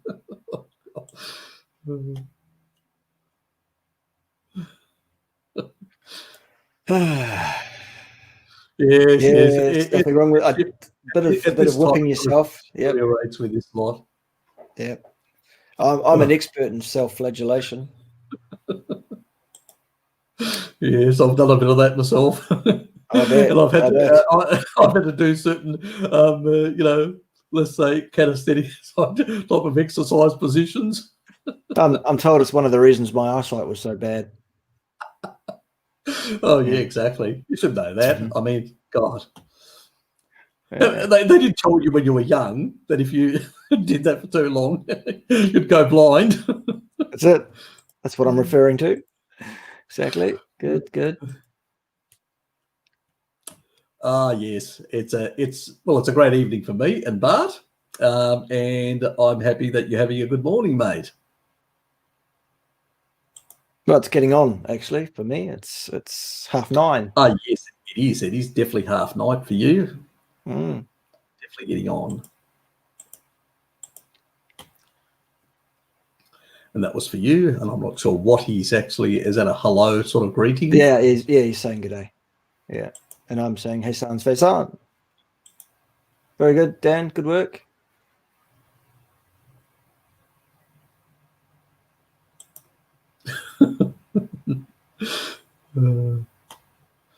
See all these misdirects from this crowd, all these misdirects. Are you self-trolling? Is that what it is? I see. Oh, yeah. Poor damn losers. That's all you are, you two. Goodness me. But any anecdotes with the stem cell subs for spinal disc injuries?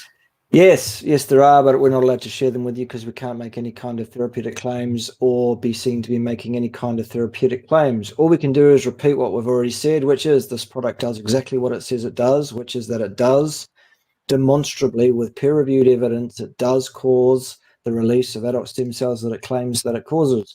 Once released into your bloodstream, said adult stem cells can and do repair all sorts of things in the order of operations that your body decides is best. And if a disc problem is a priority, then it will get some attention from the stem cells. Absolutely. Yep.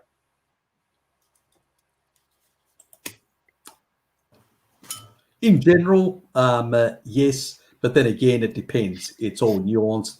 If you basically got your estrogen dominant, or you have other issues like there's things like xenoestrogens and all sorts of things can counteract that in many regards.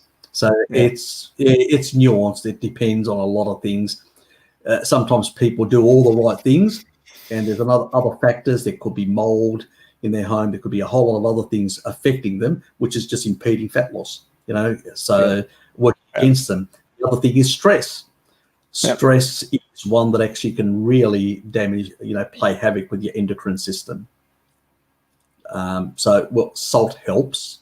It can actually reduce cortisol to some level, but not substantially improve that. But there are, yoga, there's all sorts of exercise can also help reduce the stress levels as well. So there's a lot of other things you can do to basically mitigate that. It's sort of, you've got to view these things, like I've said for ages. You can't see them in a reductionist way. You have to see them in a synergistic, holistic way, how these things are interacting with all sorts of things. So you have to look at your situation and what are the drivers to you. You can't say, I'm going to take this supplement and it's going to fix all this problem. No. Even the bacterial strain, Lactobacillus reuteri, it does improve free testosterone. It actually increases it. But at the same way, if you basically have all these other factors that are actually basically, driving, xenoestrogens and all sorts of things driving, it's not going to have the same effect in you compared to someone else. So there's a lot of other factors. So don't rush for the hype of, this will do this. Yes, it does have an effect, but it's not going to be basically the panacea, so to speak. You got any comments about it, or? No, you've covered it there very well. I'm actually reading forward since you've covered that so well. And there was a question about whether or not the package deal was obligatory. No, it isn't. You can buy any one of those products by themselves if you want to. The reason we suggest the package is because the products are all synergistic and work together. However, the flagship product is that one. That's the basis of everything. So if you're going to take one, take that one, and then add the others in as additional as you should see fit and as your finances allow. Exactly. People are going to have different finances, different capabilities, or want to basically set themselves up as, a distributor or whatever. And they may want to target their family or whatever because they may have a lot of underlying health issues. And in that way, they can make it cheaper for themselves. Because if you've got a number of friends or family that want to get onto this product, then basically it means that it could potentially, you could do it as a group thing, and you could actually end up making it cheaper for everyone.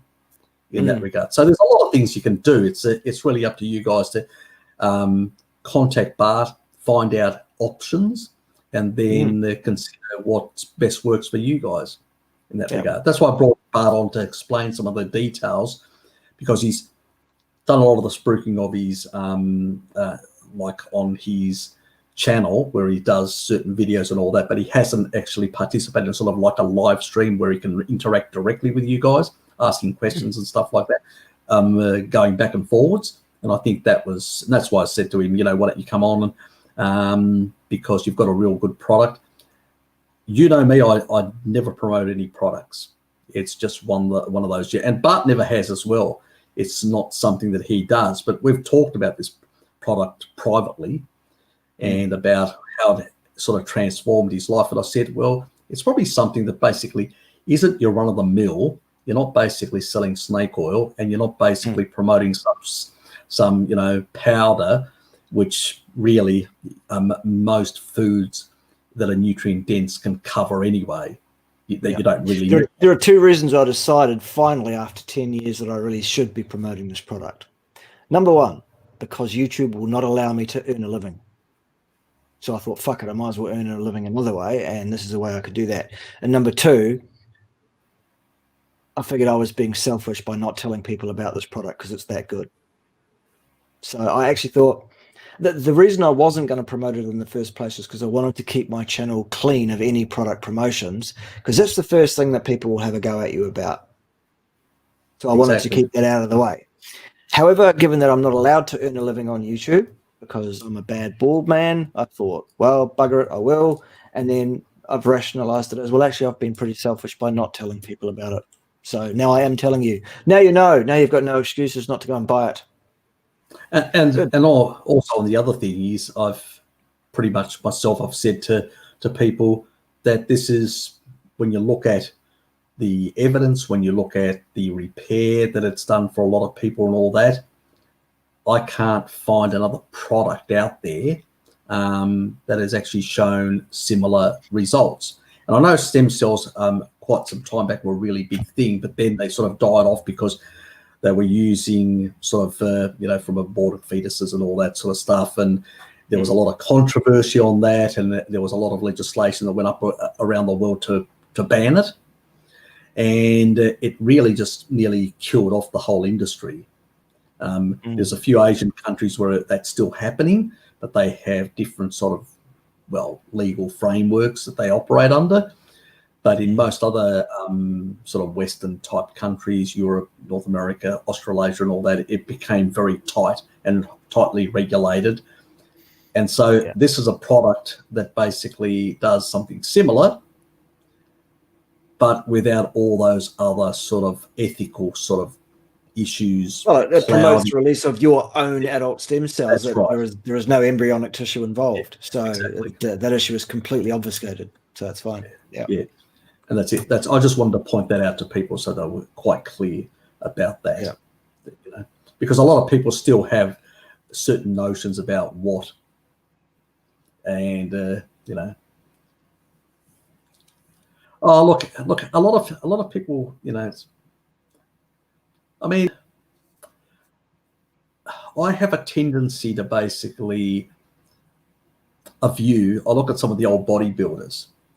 They used certain types of, dairy, mistaken eggs, and all this sort of stuff, and really built fine bodies. I mean, one of them had actually built one of the greatest bodies. He consumes 5.5 liters of milk a day.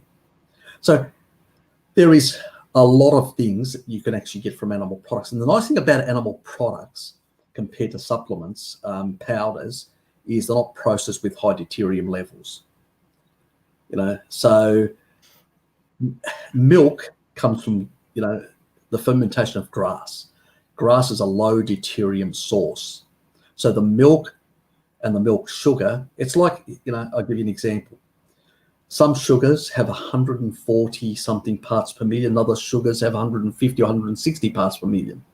They vary because of the concentration and, of the different the carbons in them.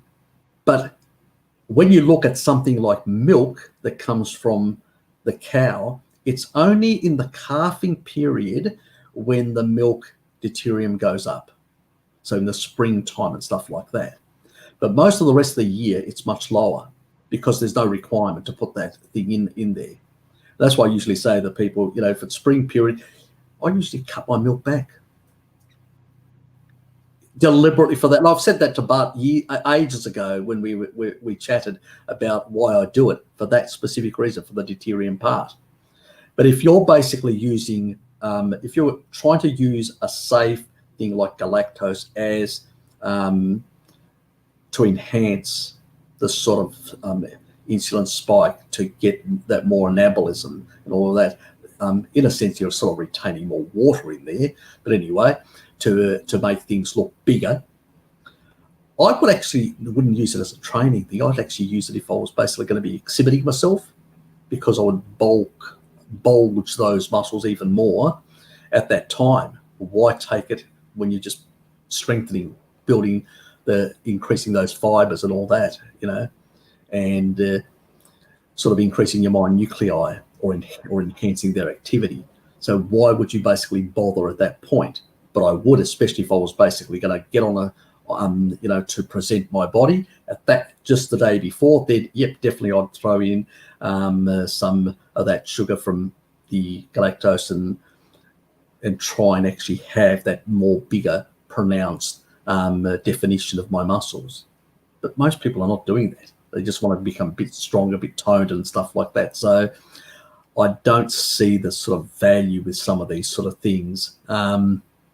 Good training, not overtraining, having basically, and remember the powders only actually give you most of the powders, I've actually discussed this before, will give you muscle protein synthesis for something like, you know, 4-ish, 5 hours, where with steak and eggs and stuff like that, they tend to stay in the system a bit longer, and they tend to basically give you up to about 6 hours. So you get more. Now, when you average it out, it's not a lot more, to be honest. It's small. But I always say throw in, you don't need to be branched chain amino acid that 1.5 hour after training, but I would use a bit of whey at that and then consume the others. Or if you can get even really raw whey from a farmer, or even better, you know, but if you can't, you know, a bit of powder and give that additional spike, anabolic spike, you'd get more than even from sugar. It's double of glucose, pure glucose. So if you're trying to get that enhanced sort of effect of leucine, it's really within the first 90 minutes from what research shows.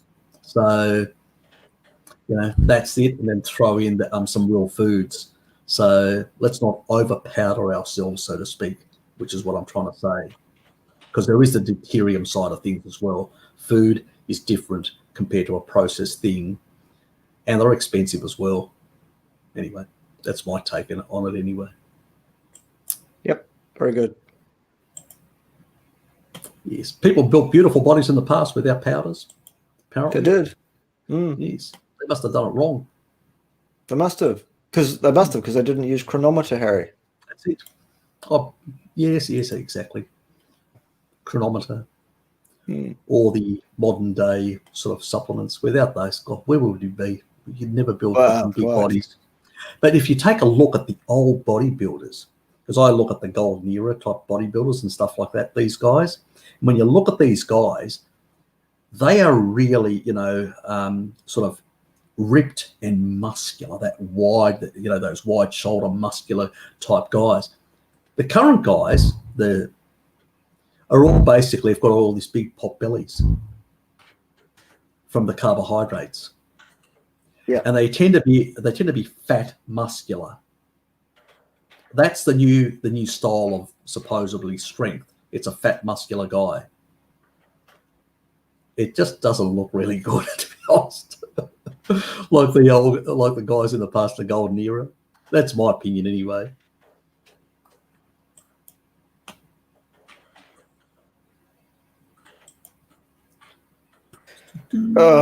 Just dealing with a bit of inquiry there, Harry. It's busy Good. times. Good. Busy times. You do that. Yeah. And Mandy Steph looks a good 53. Every time I'm watching her, I have the feeling I'm wasting my time. Okay. Yeah, she's in great shape. There's nobody's saying otherwise. Stephanie is in great shape. She's amazing. She is. Yeah, but that doesn't mean everything that she says is right. Yeah, exactly. Yeah. I mean, I sort of sometimes when she goes on the electrolyte things and some of the other sort of stuff, and I look at like Carnival Yogi, and I've actually said this before. First of all, she did mention she's got an MTHFR issue, and I'm going, she's not dealing with that. And that's a riboflavin deficiency, because riboflavin, as I showed with that study, and I've actually done the video on my channel, it shows quite clearly it's a randomized, it's dose dependent. When you actually increase riboflavin, homocysteine drops dramatically for those who have got that SNP. So, and if you look at meat products, if you're eating good enough quantities of meat, you'll get double, triple. You'll get 100% of your B12 and riboflavin if you have 16-ounce glass of milk. So to say that we can't get these things in animal products is, your thiamine requirements go down, but your riboflavin levels go up with animal products when you consume. But the animal products have got it in there in spades. So it's a non-issue as far as I'm concerned. But when it comes to basically somebody that tells me I'm pissing all night, urinating, or I'm basically constantly hungry, that tells me that you've got an insulin resistance issue going. That's what it tells me, that it hasn't been resolved and all that, and just throwing, And so I do agree with Steph when she says you need to throw in there things like more fat and all that to support the endocrine system, and women require more than men. Yep. And I've said that for ages now. It's nothing new. But the thing is, we can't then move to the next step and say, oh, let's throw some carbs in there to correct this. No, that's not a requirement, because basically if you want to support your thyroid and stuff like that, thyroid system, you basically, what are the nutrients that are required to support the thyroid? I've said these countless times: iodine, selenium, zinc. These are the key ones. There are other cofactors, but they are the main ones. If you're eating a species-appropriate diet you should be getting these. There is no way. If you throw a couple of eggs every day, you'll get enough of these. You'll get the choline. You get bloody everything that you need to basically support all that. The problem is people are either doing strange things. I mean, I had one person who actually said, oh, I do all this beef jerky and all that. And I'm going, okay, so you're basically getting no C. You're getting a whole lot of other things. You've basically dried things out, so you've lost most of the potassium and magnesium in that product and all this. And then you're wondering why you're not replenishing your excretion rate. I wonder why.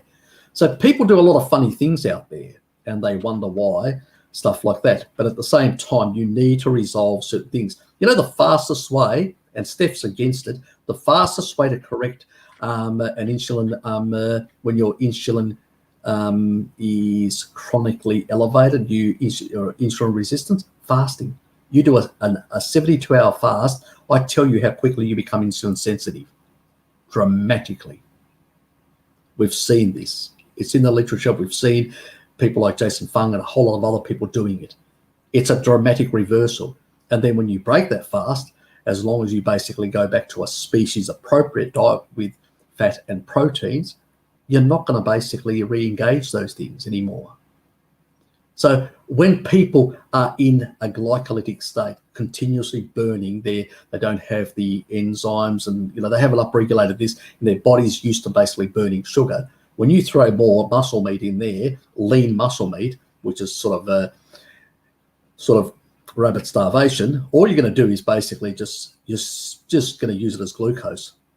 And that was what was happening to her. She was pissing her head out all night long. So how then it became an issue with carbohydrates being the solution to the thyroid issue. First of all, the thyroid is not only, and I haven't made the video yet, I will, but it's not only these sort of substances. There is a methylation component to the thyroid functioning as well, which a lot of people aren't aware of. So there's that side of, as well, that plays a role in that. And when you correct that as well, then things start resolving themselves. As I said, these things are all connected. Your stomach, your liver, and your pancreas are interconnected as part of that, and they need to work together, and you need to fix them. Gallstones, thyroid, and all that are interconnected with that as well. So you have to see the body in that synergistic way. And so most people that I find have gallstone issues or gallbladder issues or pancreas issues or whatever usually have some or low grades of these other issues as well. And once you sort all this milieux out, most things start resolving themselves pretty fast. So, but when you look at in a very reductionist way, you can very easily succumb to the repeat type explanations. And that's what I've seen happen in our community, where the infiltration of this reductionist nonsense on, on things like the things that we talk. I say to people, you want to lower that, you want to prevent or slow down or put a brake on reverse T3, up your selenium. It does it. But if you do it too high and you don't have enough protein in there, you're going to waste some muscle away because it's a muscle sparing process. So you've got to be careful what you do, play around with these reductionist nonsense. You may solve one issue and create another problem. It's very easy to happen. And that's the problem with these. And I notice it continuously with these people online, and it's easy to think in a reductionist way. Oh, it's this, it's black and white. Oh, it's this or that. And they jump from one square to another, and people's problems do not get resolved. They just get worse or go haywire. Then they'll jump to the next YouTuber channel to try and see what reductionist nonsense they have to offer. And it's just it's a merry-go-round. You've probably heard it. You've probably seen it, Bart. You know what I'm talking about. Yep. You've probably had some victims come to your door as well. Yep. I've cleaned up one or two messes. Absolutely. Yes, me too. Right. With that said, it is 5 to 10 in the evening, so I better go and get some shut eye ready for my debate/discussion with this woman, whatever her name is, tomorrow. I'll let you know where it is. It's either on Ryan's channel or it's on Tommy Kelly's channel. I'm not sure which channel they were talking about. Say again, Harry. Can you post on your discussion page a link so the rest of us can once I know where it's going to be, I'll let you know where it is so you can watch it at your leisure at some point tomorrow. Anyway, I better go and put my head down. Thanks very much for having me, Harry. I appreciate that. And it was good having you, mate. Yeah, it was good fun, and we'll do it again. We'll do it again soon, I'm sure. But yep, that's Field Marshal exiting stage left even. So we'll catch you later on, boys and girls. See ya. Yes. Oh, he's gone. The Marshal's gone. Now the rats can play. Overcreating creates injury. Overtraining, sorry. Overcreating. Yeah, overtraining. Yes, it does. Yes. Excessive. You've got to give the body time to recover. That is true. Bubble gut. Bodybuilding is terrible. Yes. Get those carbs into you. Yes. See, it's the sort of nonsense about muscle protein synthesis. You don't need carbs. Leucine is a big driver. And if you throw in there something like whey, it's got double the anabolic effect. It's proven. There's science. You can Google on PubMed. It's got double the insulinogenic effect. I think I've shown it ages ago. I don't know where I've got that. I have to find it and show it to you next time. but it actually shows that that basically whey protein will double the insulin spike. It's short and quick, and that's what you want, to push all that stuff into the muscles. But glucose has this longer, and it has its deleterious effects, in my opinion, by keeping insulin higher. It has other effects on other parts of the body, your blood vessels and many other parts. That's not the stuff you want. You don't need to drive muscle protein synthesis. You don't need continuously high elevated insulin. Like some of these guys, what they do is they literally inject themselves with insulin, but they create a lot of health problems, plus a lot of cardiovascular and blood vessel problems. So not the way to go, guys. The old golden era guys didn't do that shit and didn't have the problems. Yep, pretty much, yes. Yeah, they look bad. They really look bad. They're horrible. When you look at the golden era guys and you look at these guys and you go, I know which one I like.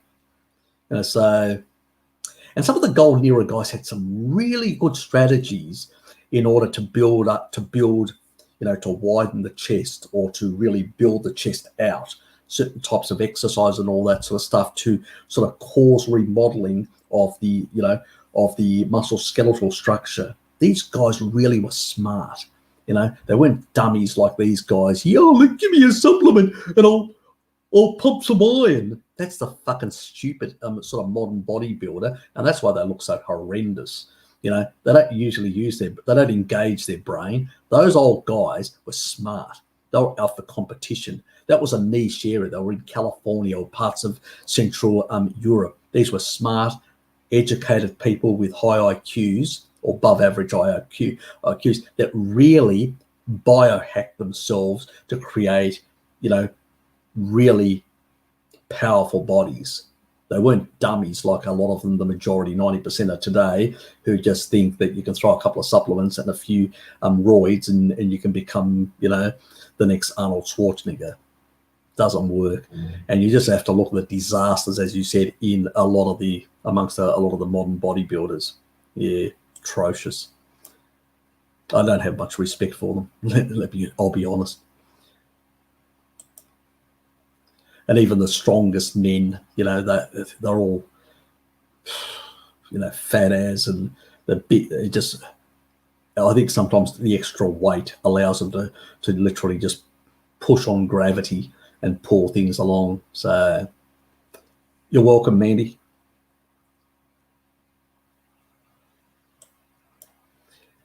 Yeah, so these Bart's comment.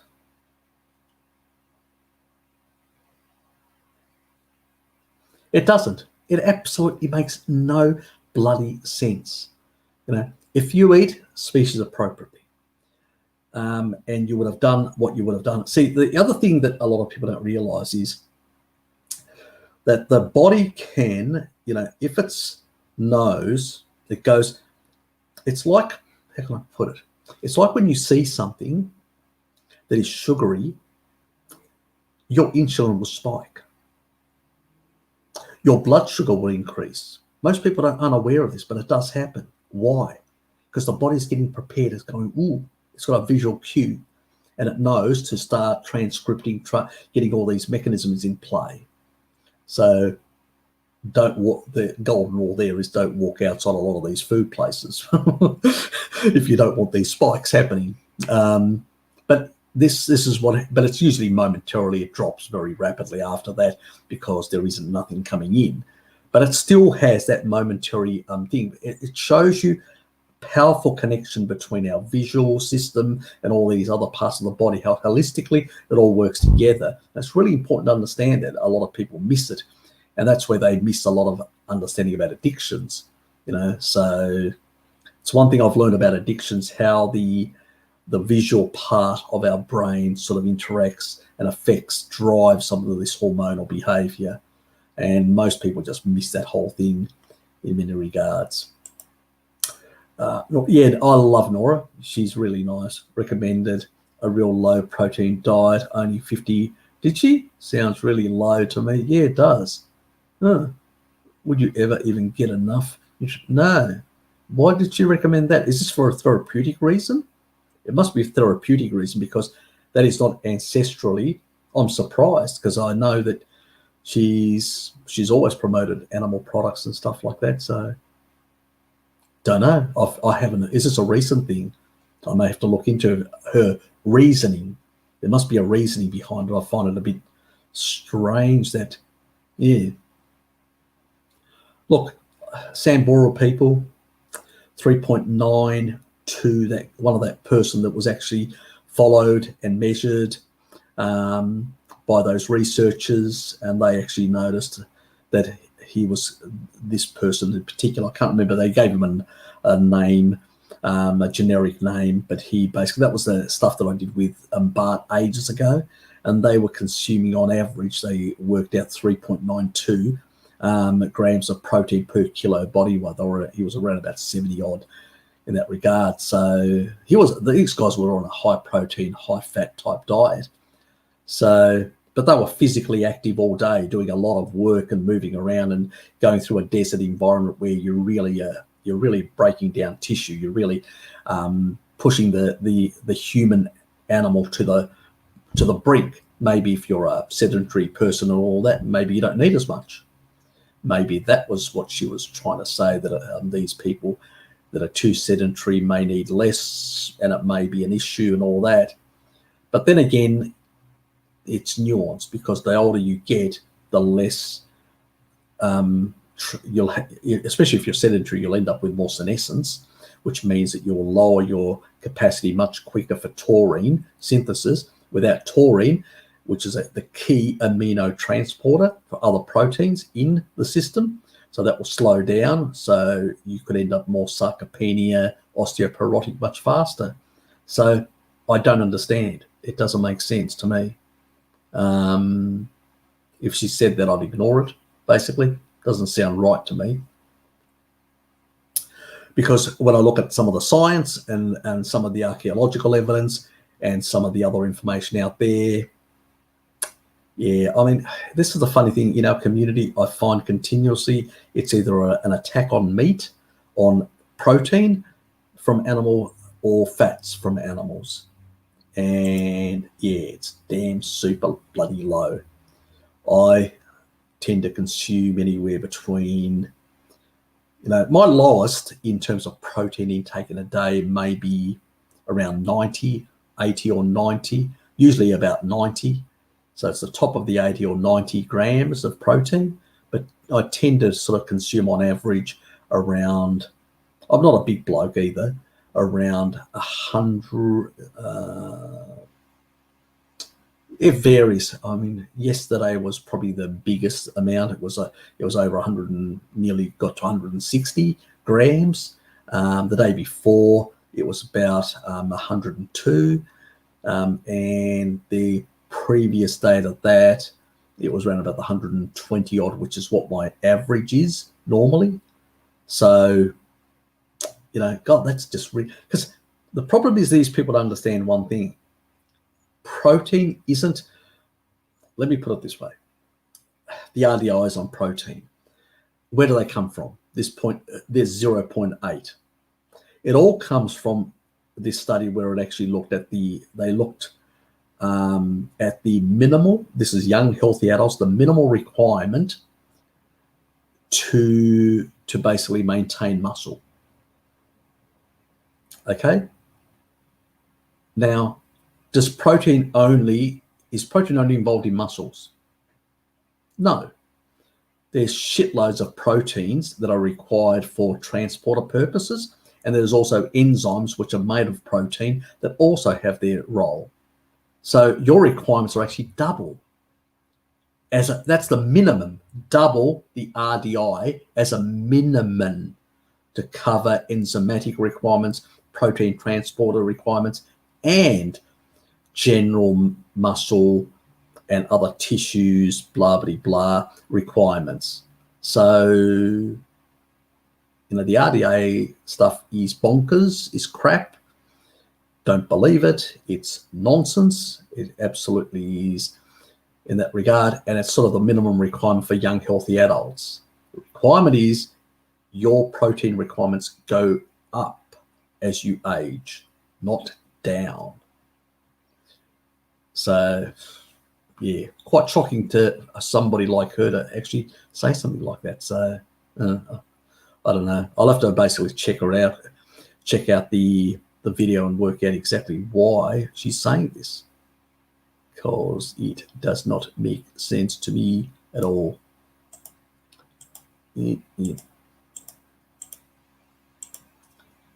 Her reasons for such low protein mainly is based on minimizing mTOR. That's stupid. That's crap. Absolutely crap. That's debunked. That's the Ron Rosdale crap that I used to listen to years ago. We're talking about 5 years ago. Ron Rosdale was going on, oh, how fucking mTOR is the biggest problem and it drives all these cancer pathways and all that. Absolutely bonkers. Absolutely bonkers. The thing is, mTOR activation is very low. Remember, insulin to glucagon ratio, when you have a single steak, 1.3. That means the mTOR, IGF-1, they go in lockstep with insulin, are very low. Why do you think you have to basically, to enhance muscle protein synthesis spiking, you have to throw in whey, which is very anabolic? Because there's no other way. That's why you throw it in as a bodybuilder. All the studies that they've actually looked down at mTOR activation, because mTOR will activate is very heavily driven not only by amino acids, but also by the level of insulin. Insulin and IGF-1 go in lockstep, because once upon a time in primitive eukaryotic sort of systems, they basically were one. There was no IGF-1 or insulin, though it was called insulin IGF-1 or IGF. They were one. It's only as complex organisms emerged that these two separated. And they go in lockstep. So one rises, the other rises. So on a plant-based diet, also pure plant-based, you'll also have low activation. That's why but you'll have deficiencies and nutrient deficiencies, you'll break down and all that. We know that about the vegan diet. It's a nutrient deficient devoid diet. But if you have a pure, without all these newfangled fake meats and all that have got sugar and fats in there engaging the Randall cycle, it's just the modern day vegan diet with junk food in is just another junk food sad diet, but minus the animal products. But it's a junk food. It's a sad diet. It's the vegan version of the sad diet with all these sort of junk foods of fake meats. But a pure traditional vegan diet is quite catabolic and does not engage the Randall cycle. So you tend to basically, you'll waste away and you'll become nutrient deficient and all that and have damage, but fundamentally you will not engage mTOR very high. I mean, having just a potato, the glucagon to, that ratio of glucagon and insulin, and insulin is basically about 4 for a pure starch, for like a potato. Okay, boiled potato as an example. But if, on the other hand, you have an all-you-can-eat fructose sodas and all the other yummy things that McDonald's and all these other fast food manufacturers produce, you could have a ratio up to as high as 70. Under those circumstances, mTOR activation and all that will be very high. So what happens is these people are looking at sad dieters. And these sad diets have got very high insulin resistance. They've got very high insulin, very high IGF and all that. That's what all these studies show. And these people are not having a lot of protein. Remember, 30% of their diet is protein. The rest is plant-based. But because of the Randall cycle, that this is ignoring completely. This is what I'm saying. The reductionist, this is reductionism. This is what I've been, me and Bart rail against reductionism, because you end up with this sort of thinking. You end up with this narrow sort of thinking, oh, it's this or that. It's black and white. It's not. It's all contextual based on your circumstances. And the circumstances are that basically if you activate these anabolic pathways, you chronically, we're talking about not, for small periods of time like we do with bodybuilding type things using whey protein and stuff like that, but chronically, these people are in the trough every 2 hours, eating shit and engaging the Randall cycle constantly. So they're pushing these growth factors continuously. Obviously, elevated mTOR continuously all day long is going to cause these problems. But that's for sad dieters. They're not eating shitloads of steaks and they're not eating shitloads of protein. These people are eating shitloads of carbs with proteins and seed oils and all the other yummy things and causing insulin resistance and all that. And it's a driver of that. That's where the problem lies. God, fuck this. I thought this nonsense, because this nonsense was basically 5 years ago in the paleo, low carb and keto community. And to a large extent, that a lot of that sort of stuff, when we looked at the people on low carbohydrate diets and some of the stuff that that Finney and Jeff Volker did, we actually show that that under a low carbohydrate ketogenic type diets or these more animal-based diets without engaging Randall cycle and stuff like that, these issues weren't there. But this is, again, it's the same thing, the Paul Saladino, the salad boy thing. Oh, let's look at rat studies where they're giving them seed oils and sugar, sucrose, and they're putting in a bit of lard in there as well. Oh, it's the lard. Oh, look, it's the PUFA, the animal PUFA as well. It's not only, reductionism. But then when I show something like just pure bacon being cancer protective and not causing any of these problems, they don't want to look at that study because it works against their narrative. It's the same fucking bullshit, guys. It's saying don't fall for it. Do not fall for it. It's the same fucking bullshit. It drives me up the wall. I've argued with these people and I've actually said, show me a study in a state of low carbohydrate or carnivore or highly carnivorous state where this happens. Can't show me one study. Every single fucking study is an observational epidemiological study, which is basically people free living out there eating shit. Doesn't surprise me, not at all. I need to switch my glasses. Oops. And the world has become orange. Yes, so yeah, John, it's crap. Yeah, I know what they're saying. I've heard this before. This is ages ago. God, I debunked that ages ago. Most other people have. I don't know why it's resurfacing now again. Yeah, it's annoying. These things are coming back into the low carb community and all that again. This hatred for the meat, keep the meat down. Same bullshit. Yes.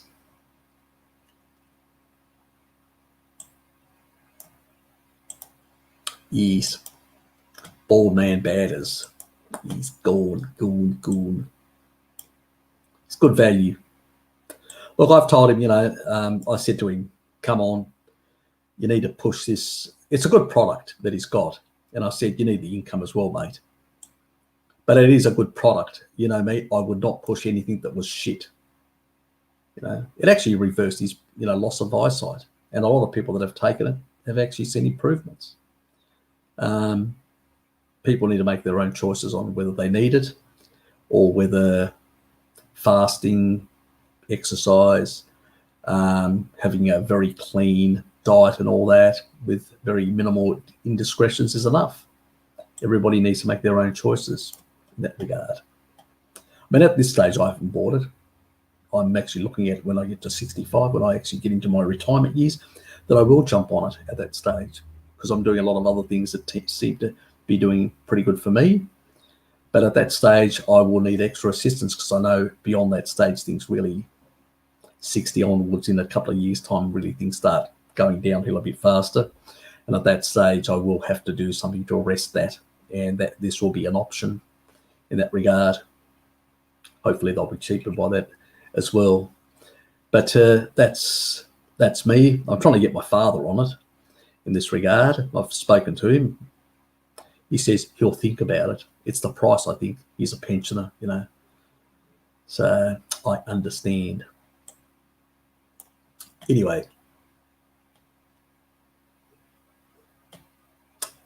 Oh, God, into the gutter again. We know what muscle. Yes, we know. We saw the image.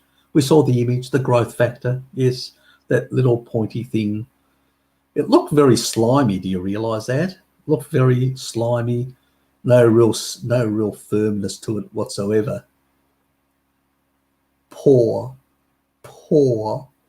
You know, the bird had a more firm one. I can tell you, and it wasn't even erect.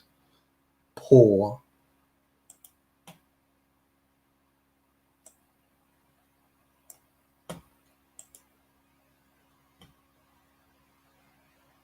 Yes, overuse can be negative as well, very catabolic and damaging to your endocrine system and all that. So yes, got to be, you know, not overdone.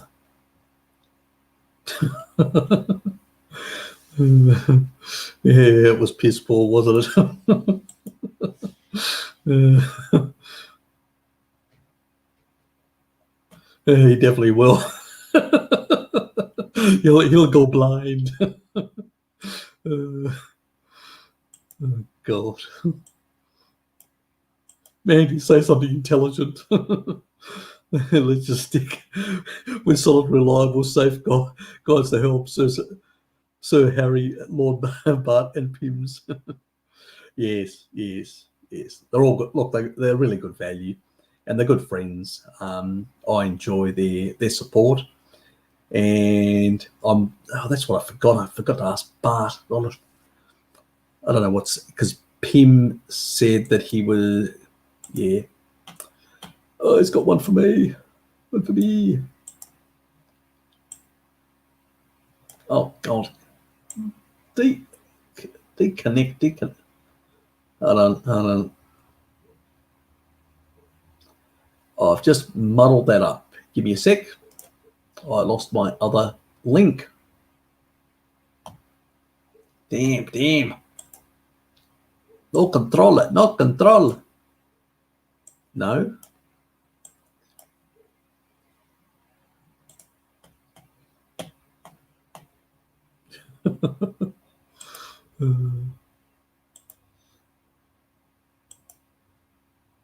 Damn, I missed those years.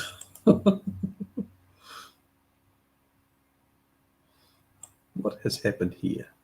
There you go. Yes. I missed those years. I looked great back then. Yes. I do miss those years. Back into it.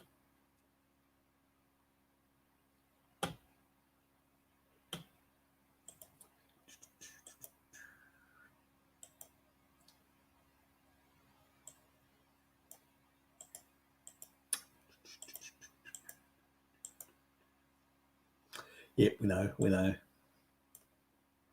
You need to be heavily spanked. Somebody control that beastly little frog.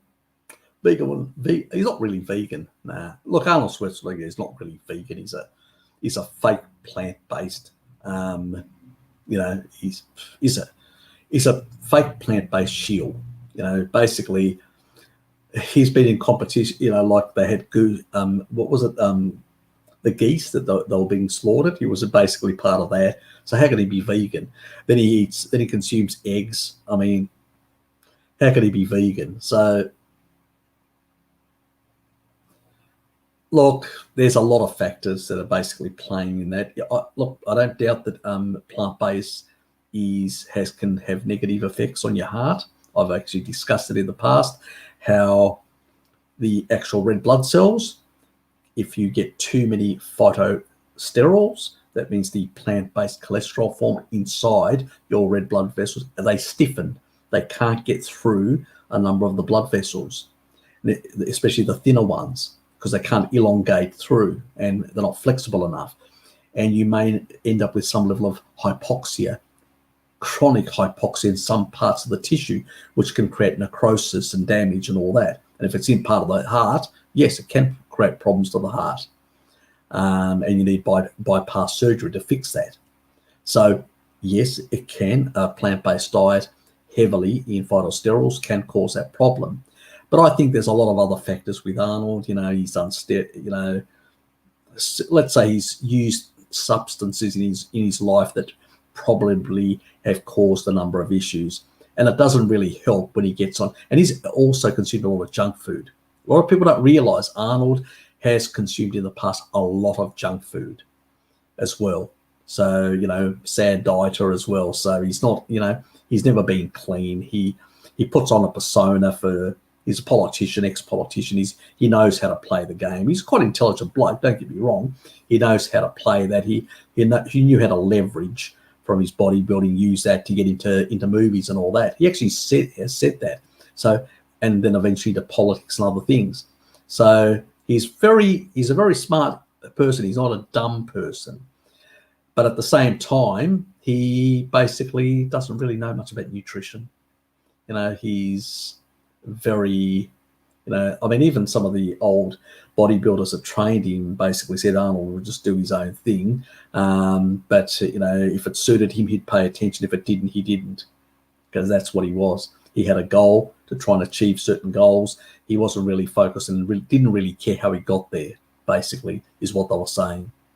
Read between the lines. So, no, I wouldn't call him a vegan, but you could call him a vegan shill, something like that. Yes, he does do propaganda for them and for parts of the food industry. Yeah, probably not, especially if he consumes more plants. And exactly, Arnie's no vegan. That is exactly right. He's pretty much whatever he can profit from it. He's an opportunist, very much, always has been. It's worked for him in the past, but it may not work for him in the future. Thanks, Mandy.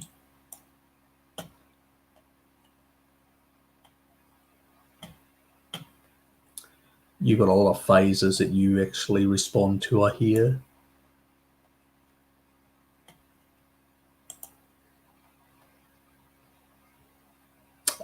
Yes. Plant shite. Yep. Yeah, he is basically. Yeah, he's very much. Yeah, look. Arnold is really an opportunist. He'll jump on any bandwagon. Let's say, he's pliable and flexible. And he'll jump on anything that basically can get him a bit of notoriety, can get him a bit of clickbait, can get him noticed and stuff like that. So he knows how to work the camera, so to speak. And it works for him, I can tell you. They lap it all up. Believe me, the majority out there lap it all up. And you're right, he definitely isn't.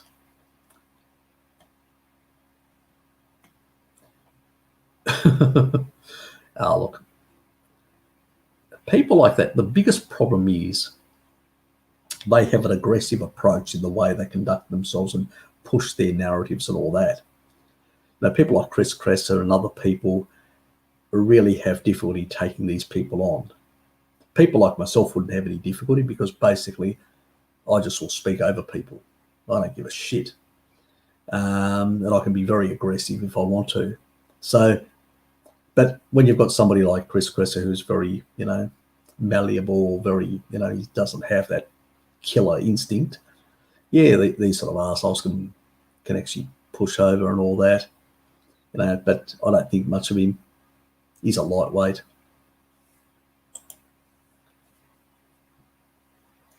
And one thing about game changers you guys need to remember, and I'll give you some pointers on self-terminated almost. Yeah. Oh, I love that. That is that definitely gets big pointers from me. Nice one, Vivid Mouse. I love it. Eggs in the fridge. Wonderful. Yes. But on the Arnie side that I did want the game changes, you guys need some pointers. When they did those experiments between the guys taking the burgers, now the one with the one burger that was a plant-based burger, so you're not engaging the Randall cycle. The other burger basically is a sad diet. That's what it is. It's not as if you're having meat. You're having meat with sugar. It engages the Randall cycle. So it doesn't surprise me that you would have more triglycerides, more fat in your circulation. We know when you're on a low carbohydrate diet and you consume animal products, your triglycerides go down. They don't go up. So that was a sad dieter versus a vegan. That's what it was. That was what the competition was. It was between sad dieters and vegans. Vegans will always do better because they're not eating they're not engaging those very high, they were engaging into a much lower grade, those anabolic pathways.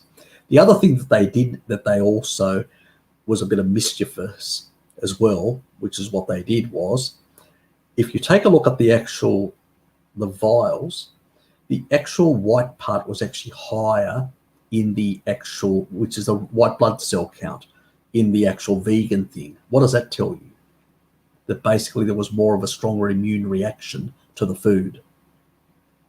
So basically, even though the sad dieters ended up with more fat because of engaging the Randall cycle and all that sort of stuff, the non-sad dieters or vegans actually ended up with more immunoresponse to what they ate. More white blood cells, which meant that their body reacted more unfavorably towards their shit. Too many plants in there.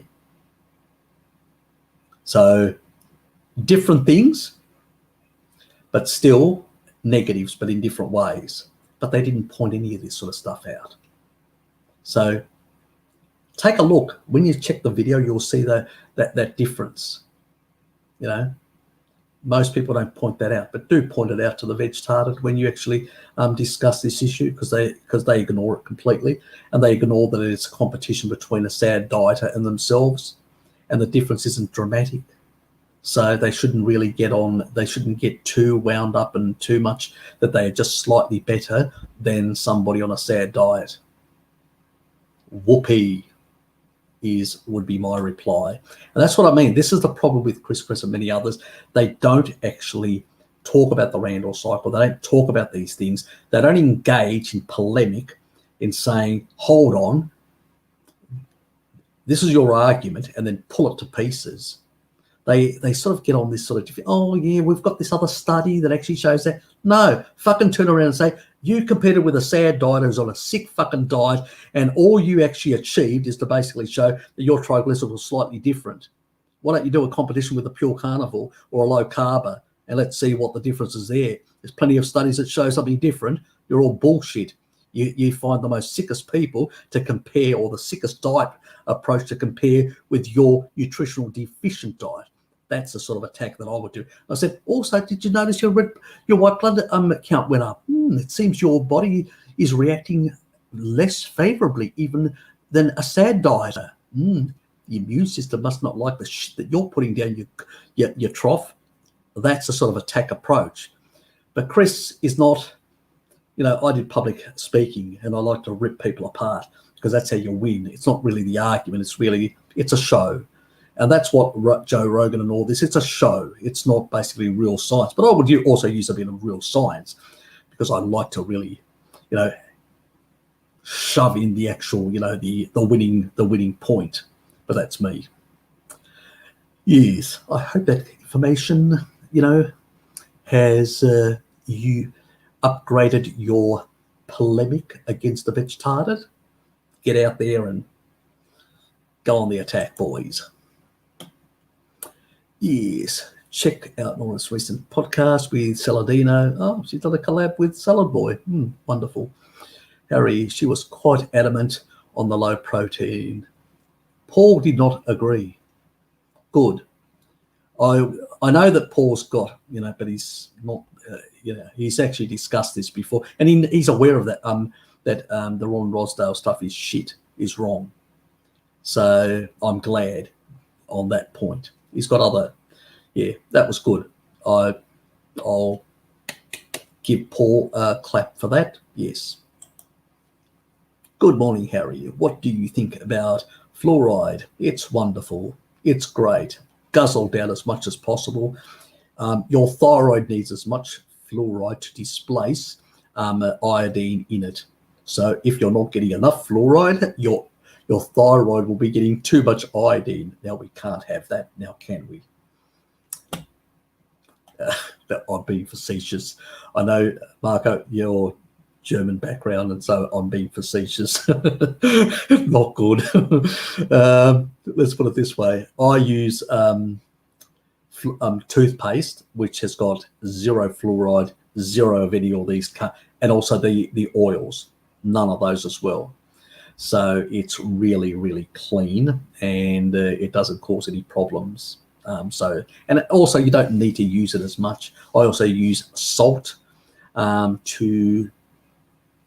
you can get mineralized water, put salt in it and gargle, really good for your oral health. And also that bacteria that I've been talking about recently, really great.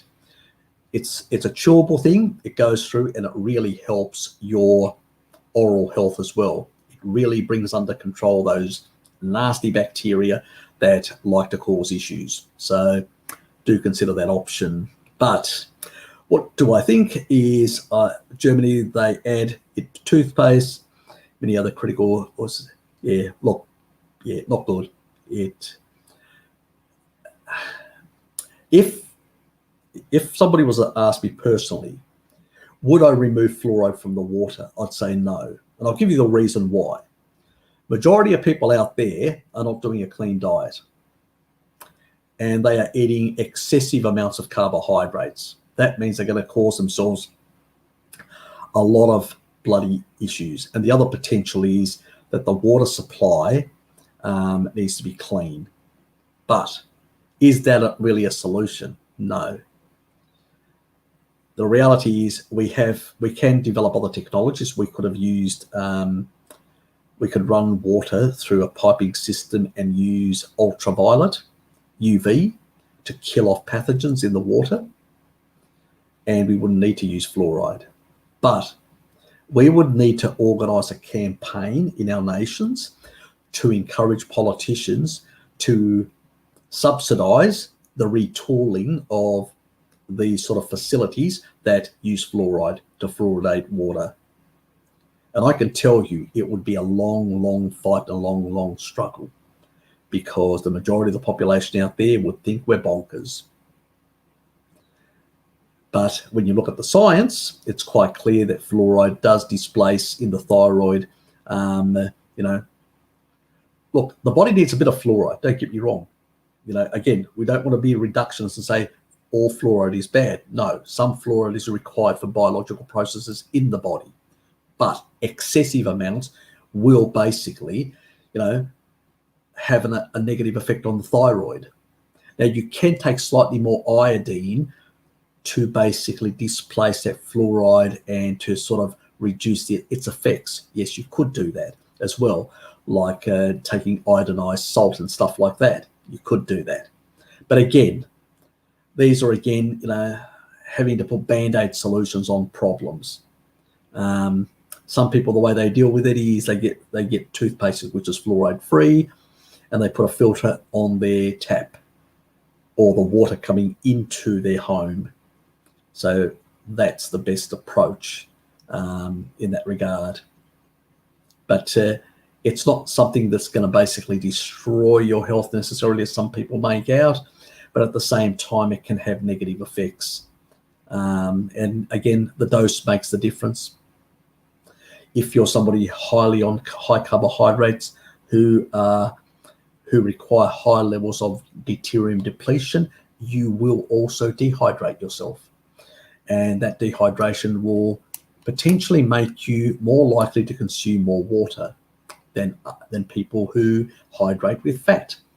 And so that's when potentially you could ingest more than you then your body can manage, or your kidneys and liver can get rid of. So it's nuanced in that regard. I hope that helped. We're all friendly here. Very nice. She also did not believe older people needed more protein.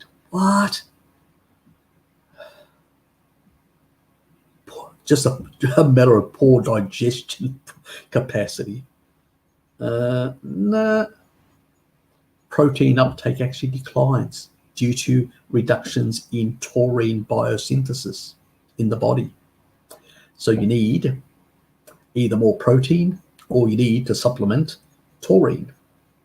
So that is bonkers. I mean, I saw my father lose a lot of muscle mass between his mid-70s to his early 80s. And then I upped his protein and gave him taurine, and a lot of that restored and came back, and he's fucking better. His doctor loves the way he looks, and he praises me. His doctor really is a nice young bloke. I've had a few chats with him, and really, let's say, I've enlightened him, and he thinks I'm the next best thing to Swiss cheese.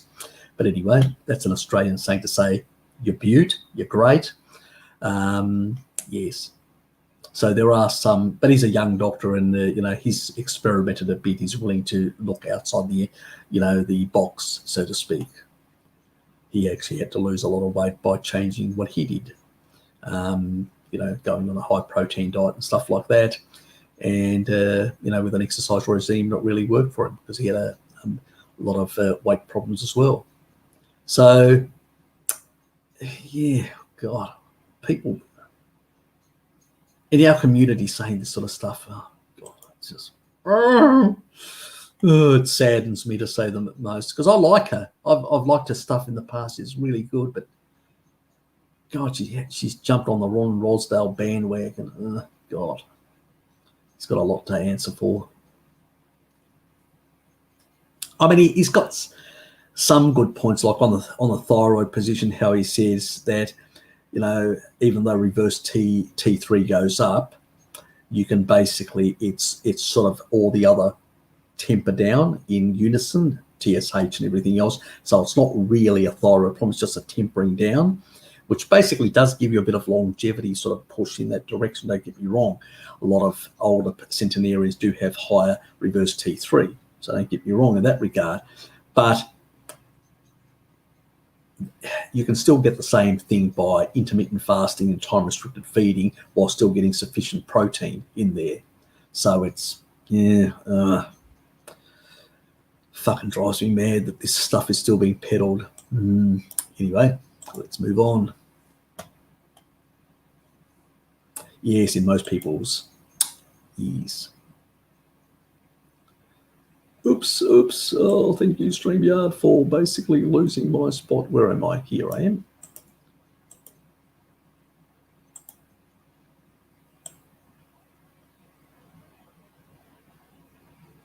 Did I miss something?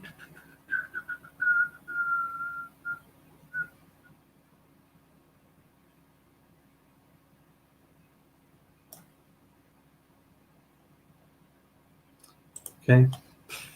Anyway, we'll find it if I missed it or whatever. Okay, so yes, there's plenty. Oh, fuck.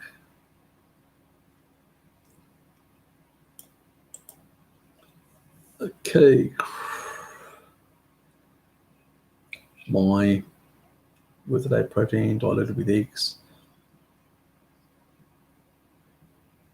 Whatever works for you. I don't know how big you are. If you're a big boy, yep. I struggled. I actually had about probably, what was it today? Probably about 600 grams, and I had about 700 grams yesterday. It was quite a bit in that regard. Yeah, I did. But mostly I have about, half a kilo or 400 grams a day. Depends how I feel. I get a bit from milk, and I get a bit from here from cheese and stuff like that. It just depends how I feel on the day. How hungry. So it can vary.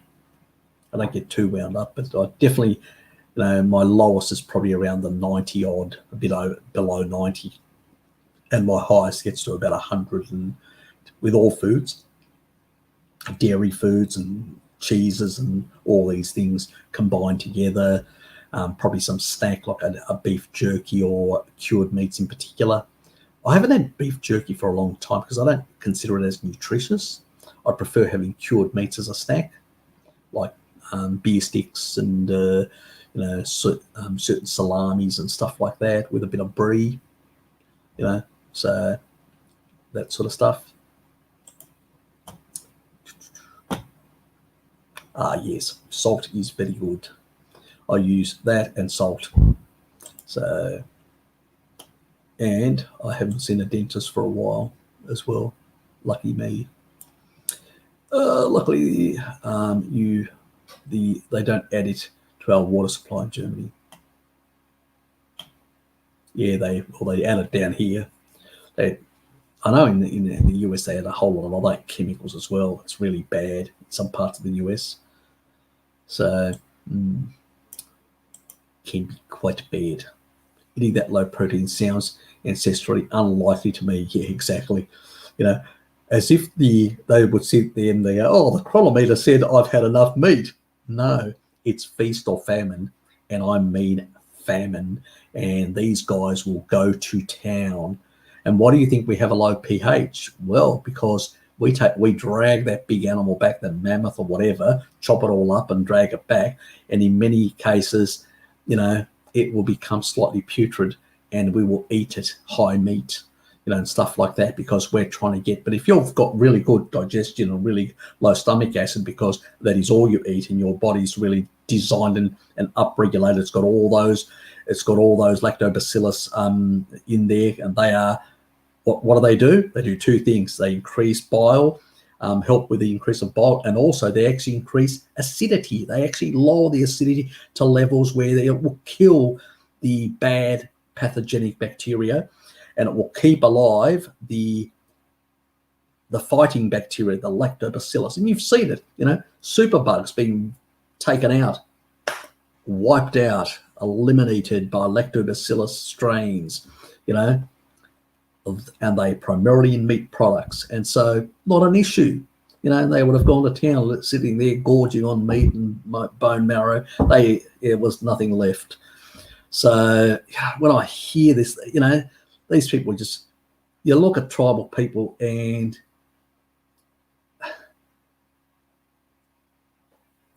for them, fatness, getting a bit fat, actually overeating and getting a bit fat, they consider that as, if you go to Africa, a fat woman, I can tell you, is considered a rich woman, not a poor woman.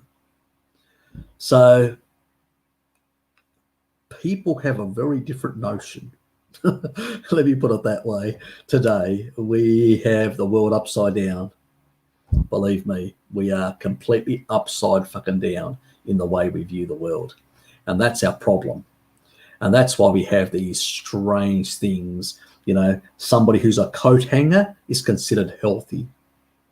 That should tell you everything about our culture, how completely deranged and upside down it is. Say no more. Even tribal people are not completely ripped. You look at them, they've got some level of fat. It's not visceral, it's subcutaneous fat. There's a little pouch there, and it's only when they haven't had, they've been going low on animal products for some time that's when you can see all the younger people who are more physically active, you can see them a bit more ripped. But when they get a bit older, they have a bit of more, and I've shown the Samburu people in the past on some of the stuff that I did with Bart. And that's protective, because if you get injured or whatever, that extra little bit of fat is going to provide you with the energy you need to basically heal and repair. So, yeah, go become a coat hanger and get injured and fall and die quickly. Yeah, thanks. No thanks. Yeah, crazy stuff out there, mate. Crazy stuff. Yes. Solely in Australia. A lovely place. Yes, they love making people sick. Nope. Australia's, English-speaking countries, they really follow the US, believe me. on these nutty things. Food guidelines and everything. You look at the food guidelines in all the English-speaking countries, they're identical to the US. They just copy the shit. That's how fucking lazy they are. They just copy the shit. Fizzy mineral water, high deuterium, Harry. I drink that instead of fluoride water. All water is higher in deuterium. So don't overconsume water is the golden rule. A bit is one thing when you're hydrating, because in summer you'll also deplete with solar radiation. But in winter, you should only be primarily hydrating with fat and upregulating your antidiuretic hormones. If you're on a species-appropriate diet, that will be happening. And you'll be only going probably about 3 times to the toilet a day, morning, midday, and in the evening, like I do. So, yes. It's only in summer when I consume a bit more water that I go more often. I'm probably 4 or 5. And that's because, especially if I'm in the tropics, it's like a river of water, and I have to really salt up because I can lose a lot of electrolytes otherwise. And that has happened to me, and I've got heart palpitations and had to go and salt myself in the evening to try and stop it happening. So I've done that stupid thing in the tropics. Anyway, move on.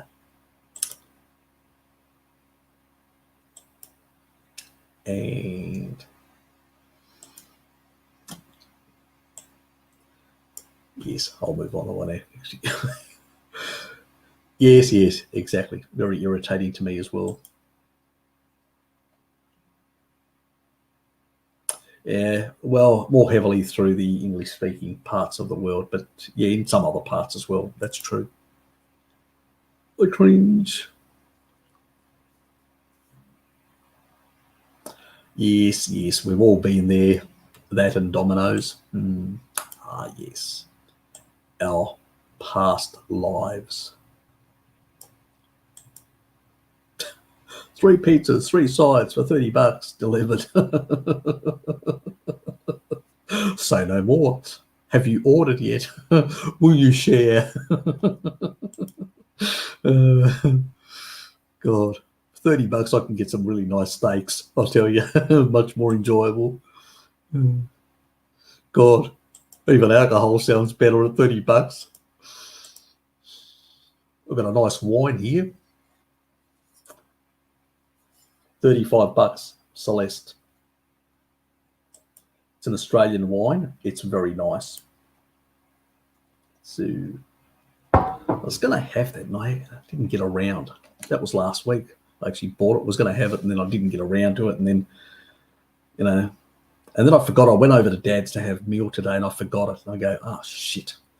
So next week or next, I'm not sure whether he's, anyway, if he tells me to come over, I will. If he doesn't, it'll be the next fortnight. Depends on Dad whether he's gone away to see one of his mates, and he may be going because he does, and he gives me the flick. So it depends on the day. So we may have that wine next week. We'll see. mTOR is also activated by special genes like TSC. Yep, exactly. Sclerosis illness, and yeah, look, exactly. There are a lot of different pathways that are driving mTOR. It's not merely, I mean, you can have there are genes also, and that's true. There are genetic differences. Somebody can have the same amount of aminos or the same amount of glucose and get different levels of activation. That's true. What was that? There's a group in South America that really have they can eat anything. They don't get cancer. They don't get anything. They have really low activation of IGF-1, which also means that insulin doesn't spike in them, and neither does mTOR, and they can eat any shit whatsoever. And they don't get any of these diseases. That there are other relatives, and it's the guy Londo, the guy that did the mimicking diet, or that fasting mimicking diet. The guy from California. Londo, whatever his name is. So he showed that group of people. So yeah, genetics does play a role as well. There are differences, but generally speaking, when it comes to nutrients, Melina, there is a difference, because these anabolic pathways go in lockstep. So when you activate and increase insulin IGF-1, mTOR also goes a lockstep with it. mTOR just doesn't go on its own and insulin and IGF-1 remain suppressed. No, that doesn't happen. This is the thing. This is, again, reductionism, where people just are looking at one, and I go, well, what about while that's happening with mTOR, can you please tell me what is happening with IGF-1 and all that? And they'll give you two answers. Either they don't know or they haven't measured it. And I go, well, that's reductionist nonsense, and you're basically, it's incomplete research.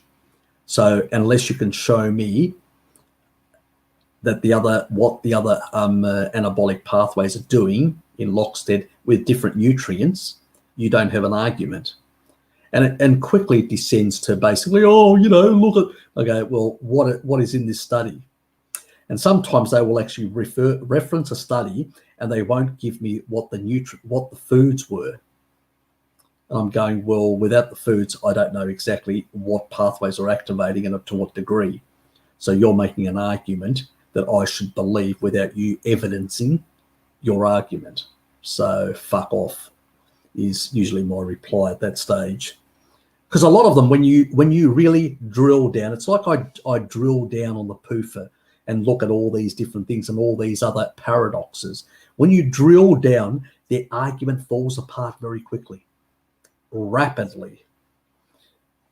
So yeah, I can show you a lot of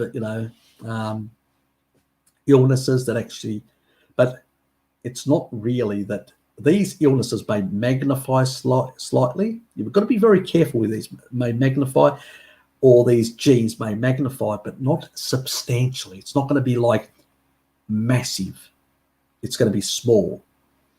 But you have to always go back. What is the nutrient load? Basically the nutrient flux in the system and then. Because the same nutrient flux can have a slight difference, but it's going to be slight. It won't be massive. It'll be only very slight between different people because of their genetics and their transcription factors and their age and a whole lot of other factors.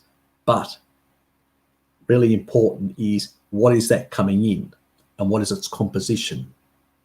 And I can tell you each time I argue this point and tell them, what is the fucking composition? You tell me exactly what is the combination of the nutrients coming in, activating these pathways. And when they actually have to admit what they are, it usually is Randall cycle activation, or, a lot of sort of certain stuff that I say, would a normal human that is doing low carb or ketogenic or carnivore eat these things at the same time? No. Then you've got no argument against a pure meat-based diet. When you can show me and demonstrate me otherwise, I can show you countless studies that Jeff Volek and Steve Finney have done, and many others, that show different levels of these activations. Where's your argument? You're looking at a sad dieter. Whoopee, fuck off. I'm not interested. And usually it just blows them away completely.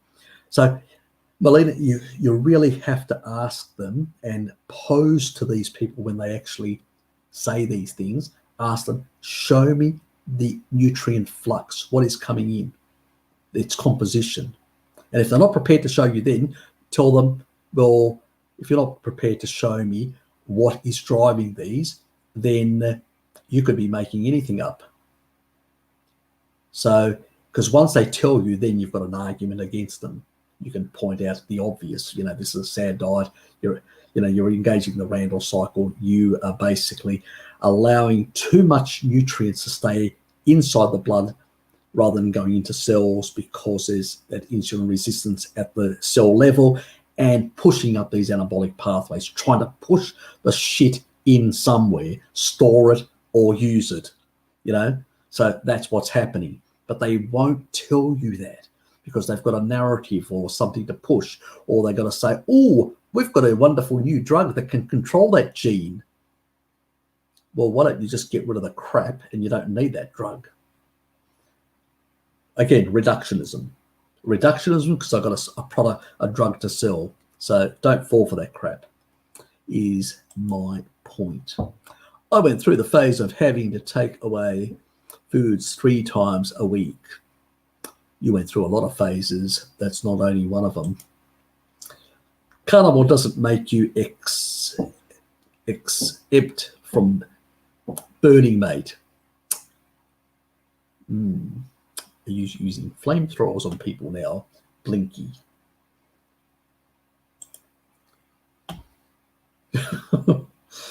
God, it's like a religious thing with you. Yes? You want some music from me?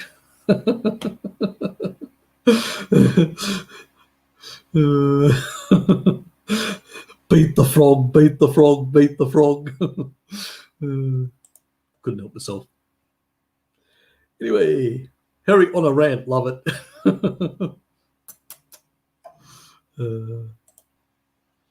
Yes, reductionism and nonsense like that really fires me up.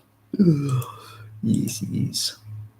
Have you thought about putting a physical UV filter on your screen, Harry? Nah. Together with the bulbs would be nicer than glass. I'm sure someone makes film. Potentially they could, they may. In the daytime, it's not an issue.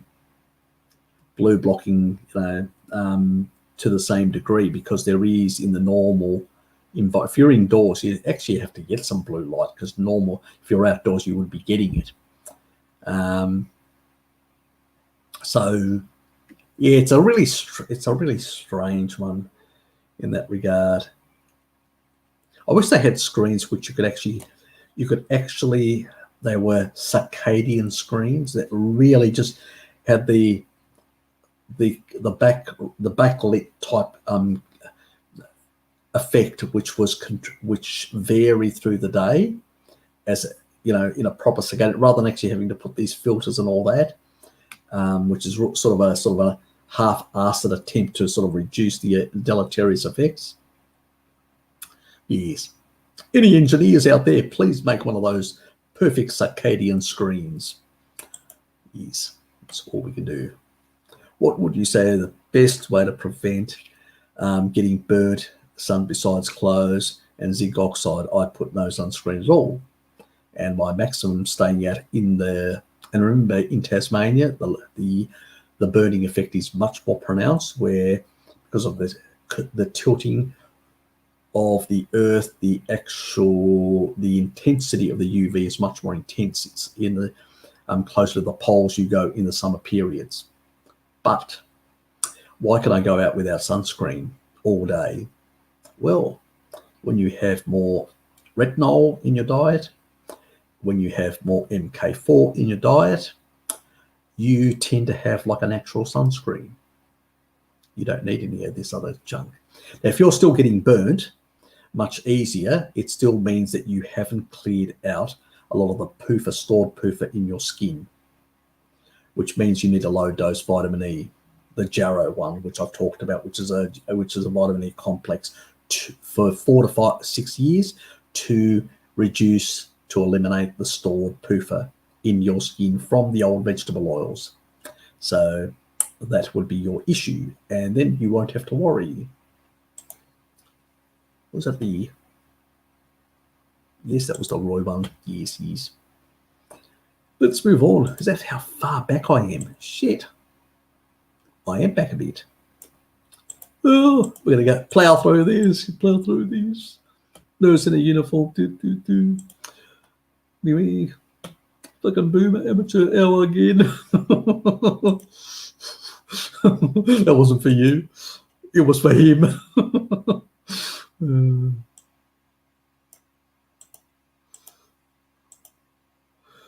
See you, Harry. Have to go to work. See you, John. Great having you here, mate. Take care.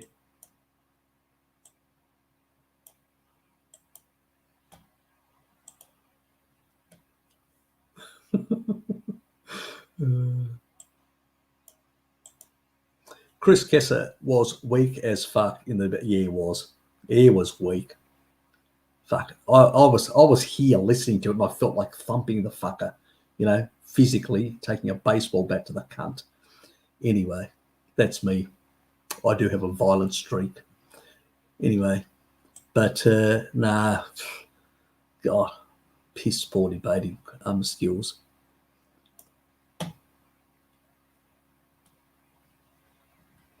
I do not recommend people go and use baseball bats on other people, just to cover the YouTube side of things. Always work on it out. Well, oh God, you are a sick animal.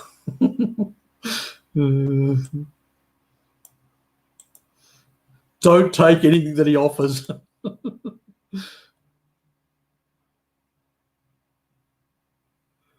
I don't know what it is. It's not a Eurasian. It's basically deteriorated to some sort of carny porn.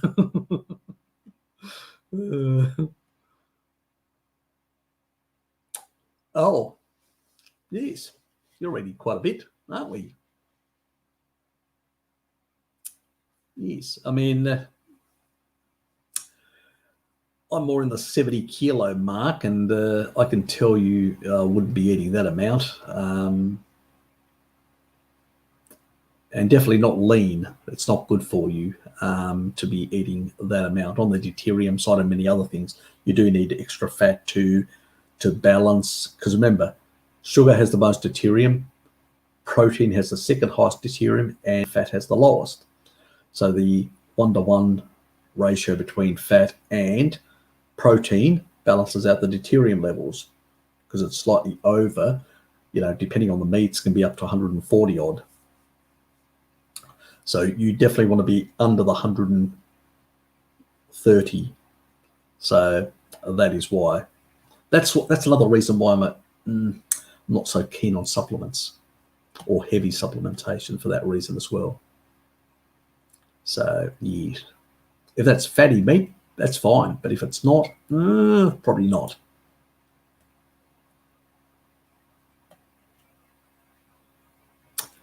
Yes, you probably need more fat then. You're not getting enough.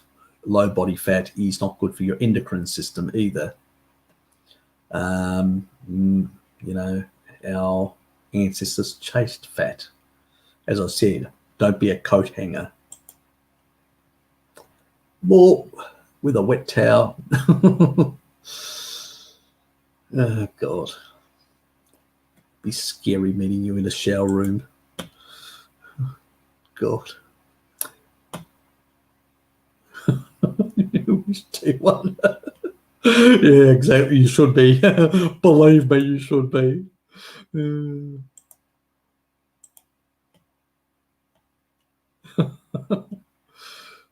After a good shit. Look, I walk around naked in the house as well. I can tell you that. Yeah. Yes. Yes. And Mira calls it Harry porn.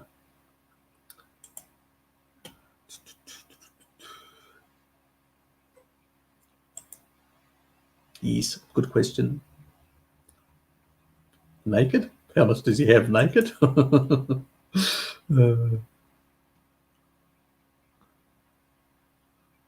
think he mentioned it further down. There he is.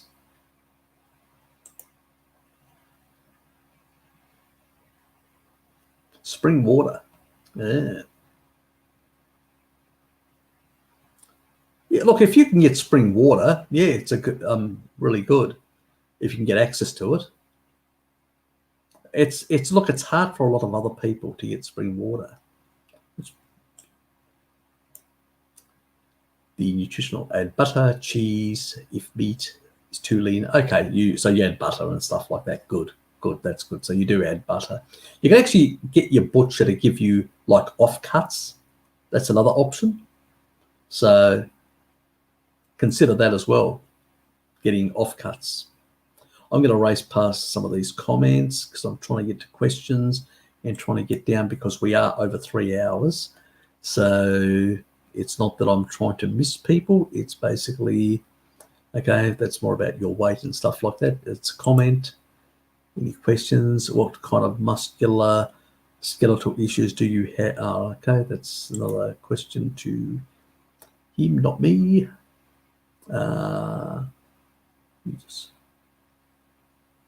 Exactly. That's it. I don't want to share it with Dad. No fucking way. He can buy his own.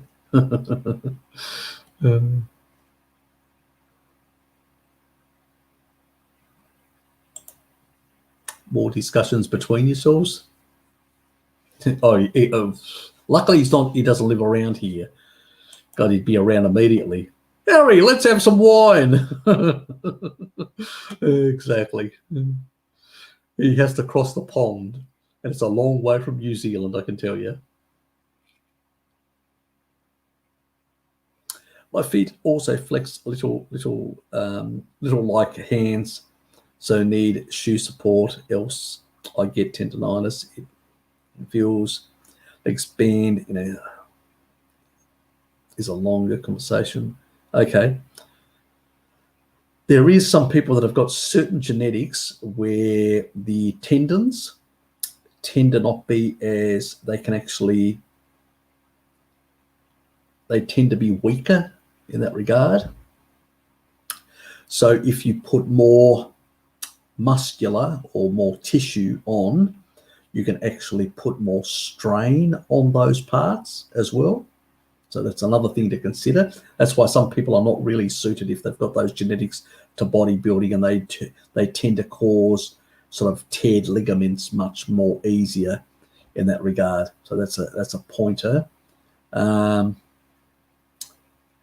Getting things like taurine seems to help with these sort of things. So supplementing a bit more seems to help. There's a few things out there.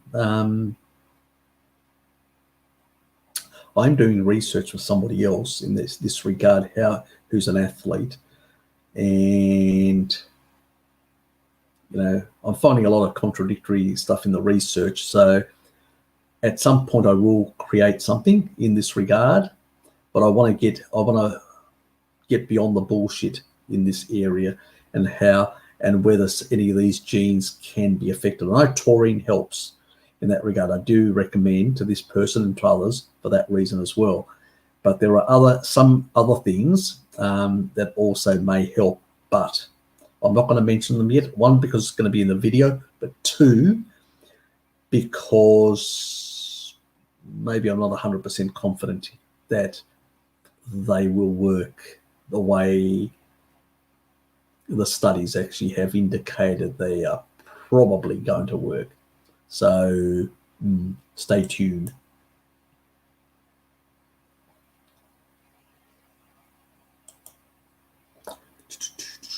Improves. Yep, we all do.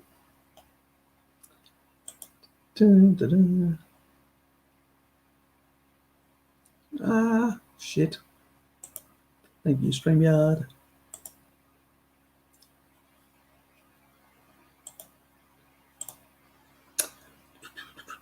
Most carnivore people have minor problems. We are not the only ones. Yep, that's true. Look, we all came from some level of damaged past indiscretions. So me, Hart, Bart with his eyes. A lot of people had different issues that they were grappling with, and fibromyalgia with Bart as well. So a lot of people had different issues that they've been grappling with. So yes, many of us ended up here as we ran out of traditional options. Yeah, exactly. Precisely. I ran as far as the keto sort of low carb community. I sort of accidentally fell into the carnivore community. I didn't sort of intentionally move in that direction. I just started eating less plants because I just got sick and tired of them after kidney stones and all that. And I noticed the less I had, I felt better, and more of my issues went away and resolved. So I sort of accidentally sort of fell, and then I came across, Sean Baker and a few others and all that, and I realised, what about getting rid of the final stuff that I still had occasionally? And then once I got rid of that, and yes, I was a full convert. Alex, don't assume levels of symptoms. I've got cerebral palsy, and many of us dealing with quite serious and complicated problems. That is true. That is very, very true. Yes, I'm dealing with a number of clients or people who are emailing me with a number of problems as well in that regard. I'm trying to basically, because a lot of people have certain similar things, and when it comes to one thing about, I would say, when it comes to some of these issues, like cerebral palsy and other things like that, it's not exactly like things like MS.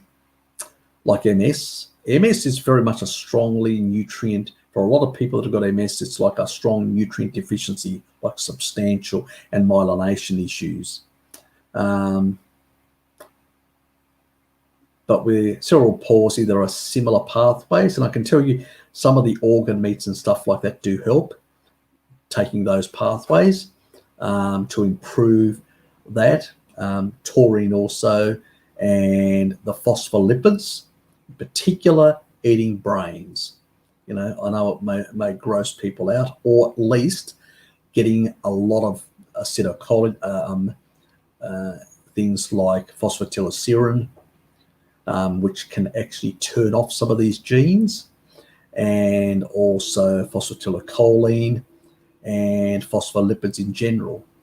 So trying to get those fats in there seems to actually improve a lot of the brain functioning side of things. So I want to do more stuff in that regard. It's the fucking time. Having a day job makes it very difficult to get a lot of that information out. Anyway, hi, how are you? I love cheese. Many cows, but have chronic constipation after eating it. Any suggestions? If you look at that first bacteria that also helps in the metaflora, whatever it's called, it's a German name, metaflora. That one also helps with constipation. Also, the other one, which is the Swedish one, also tends to get rid of some of the issues as well. But also, chronic constipation could be due to something else as well. It could be a gallstone, gallbladder, pancreas issue. So if you're not, is your poo occasionally, do you get a bit of diarrhea occasionally with a lot of constipation? Do you get some discoloration, like a light tanny type poo? If you're getting that sort of stuff, it's probably a gallbladder, gall sludge issue.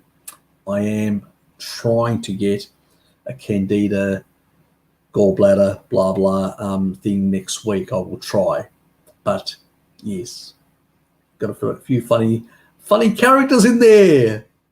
Yes, Blinky, and who else would it be? Yes, Blinky and the bird.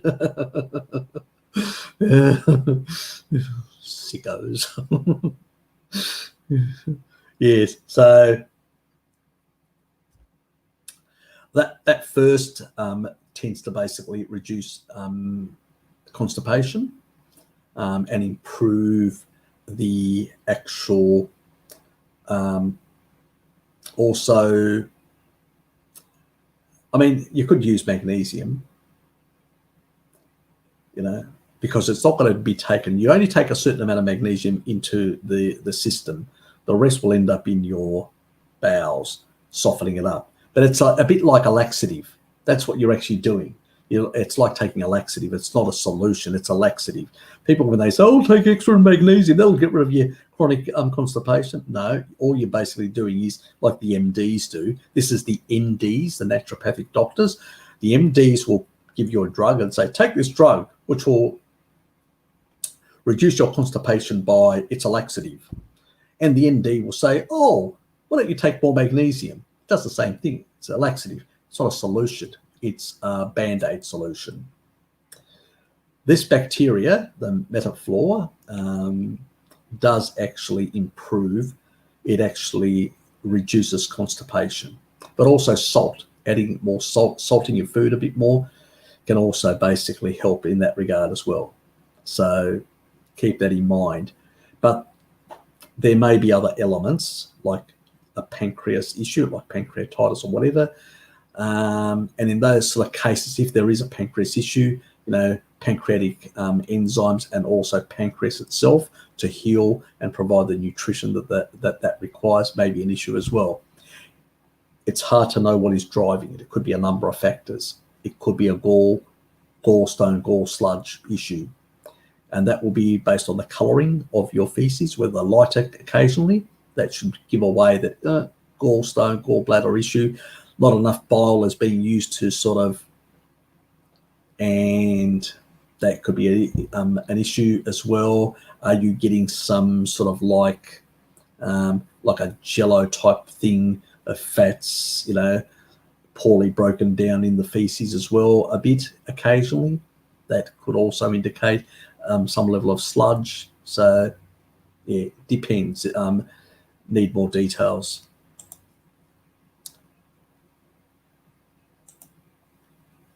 Yeah, exactly. I'm behind. I'm behind. I'm behind. I'm behind. I'm not behind you too.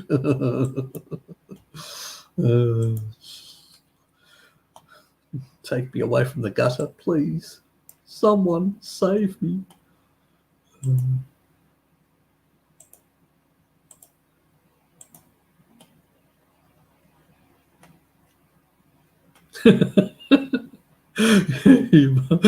you bloke.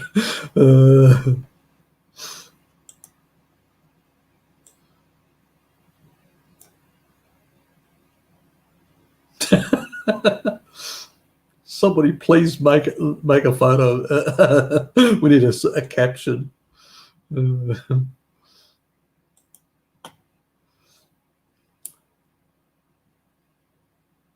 Bone structure. You have to see me in person to understand my bone structure, etc. Please not naked. No naked photos, please do not email them to me. I don't want to know. Don't want to see them.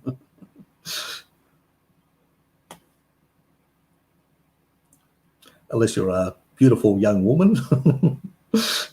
Oh, shit. No, not even that. Gonna get myself into trouble. Bad boy. See what you do to be blinky and it's and bird brain. It's your bloody fault. You drag me down here to the gutter, and then basically I say things that I shouldn't say. God, and I haven't even had a drink. God, that's bad.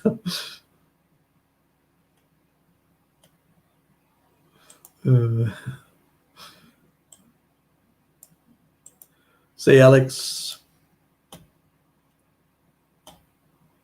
I hope you have. God, the amount of entertainment you guys got today. I hope you have. Funk. 3 fannies got me into carnival before he went mad and needed shooting. Yeah. No. Actually, after sort of I came across some of the others, particular was Sean Baker, and also the Petersons, their story, and also is what really went, oh shit, these people have taken everything away and all the plants completely, and they've healed themselves. It was sort of and then I started going. I remember doing research a few years earlier on the N15, the isotope analysis, and some of the stuff that Michael Eads had talked about and all that. And I actually hit the Max Planck Institute and all that. That's why when I first spoke to Bart, I mentioned all this because I'd already researched a lot of the stuff from the Max Planck Institute in Leipzig, Germany. Their research on, skeletal from all over the world. And so once I realized how super and hyper carnivore we were, I said, well, it makes sense. That is what we really should be eating. And it sort of all clicked together at that moment. But, some of this sort of stuff. And then I sort of came across Frankie. He was colourful, a bit more not deranged at that stage, as you would say, and needed shooting. Yeah, tell me about it. And then, yes, he went completely off the fucking reservation. Well, the funny thing is, I actually heard about, and this was in the low carb community, somebody talking about it, because I used to subscribe to and I still do, to Low Carb Down Under and all these sort of sites, and listen to, Finney and Volker and a lot of the low carb doctors and researchers. And so, and the Western A Price Foundation and stuff like that. And sort of, they were talking about this emerging new, carnivore and all that. And there was a few people that had come in at that time and were, talking about it in the low carb community, and they were sort of like outsiders, but they'll bring up some of their anecdotal experiences and stuff like that. And, people like even Nora, she was one that sort of encouraged me more to carnivory as well, which is funny now that she's taken that direction. And so these were the sort of people in the Ancestral Health Symposium. I used to watch the Ancestral Health Symposium continue. That's all I did all day. That was my major channel, the Ancestral Health Symposium. I learned a lot of things at the time, and they directed me to all sorts of studies and research and stuff like that to look at. So, that's how I sort of got into it, slowly sort of drifted in that direction. I can't really point to one thing in particular, but, vegans at the time weren't really on my radar because I never became vegan. I never became vegetarian. I was completely disinterested. I even in my sad days, I thought they were idiots. Wasn't really interested in that sort of lifestyle at all. I thought they were wanky, the way, their lifestyle, their thinking, their sort of a hippie type, behaviours and stuff like that, especially back in my days. And I just thought they were a bunch of wankers that who would listen to those idiots. So I never fell in that lifestyle because I thought like that. But I was a sad dieter, and then had my health issues. And then I sort of tried to find solutions and fell into the paleo and then low carb community. So from there, the rest is history. And then Bart discovered me and basically started nagging me to start doing things. So you can blame Bart for me creating a channel and doing all that. My aim was really to just go on Bart occasionally and just, discuss different things and different subject matters. But he thought, well, you've got so much knowledge, you really need a channel. I can't keep on bringing you on. I'd love to, he said, but, and you're got a lot of value, but, I need to vary it. It's a channel where I have to bring other people and create activity. I just can't have one person constantly, which I understand. He was trying to monetize, his channel at the time and all that. And I didn't begrudge him for that. I thanked him for giving me the opportunity to basically at least put certain things across. But at the same time, I realized, but I was cut at the time because I had my day job and I was going, oh, do I really want to do this? Could this be an issue with my work environment? So there was all these other concerns for me at the time. But yes, once I got into it, I really enjoy it. I really enjoy your company as well. The banter and all that, it sort of tickles my funny bone. Let's put it that way.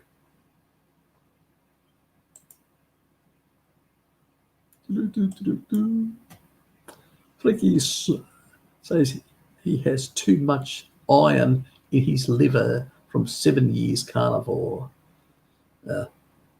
He's got something loose up here, is my opinion. So you can have an inflammation, quite a lot of inflammation, and you can actually store a lot of iron as a consequence of that. I mentioned that earlier. It doesn't mean you're actually utilizing it, you're just storing it. You can have really high stores, but that's because you may have some other underlying issue that you haven't resolved. And he isn't the smartest person out there. So, anyway, that's his problem. But that's what happens with these people. They do other idiotic things and get themselves into all sorts of trouble. They take honey and engage the Randall cycle and cause themselves other health issues. And yes, so who knows what he does. And look, it's like me. You guys don't know what I do in my private life. You don't know what he does in his private life.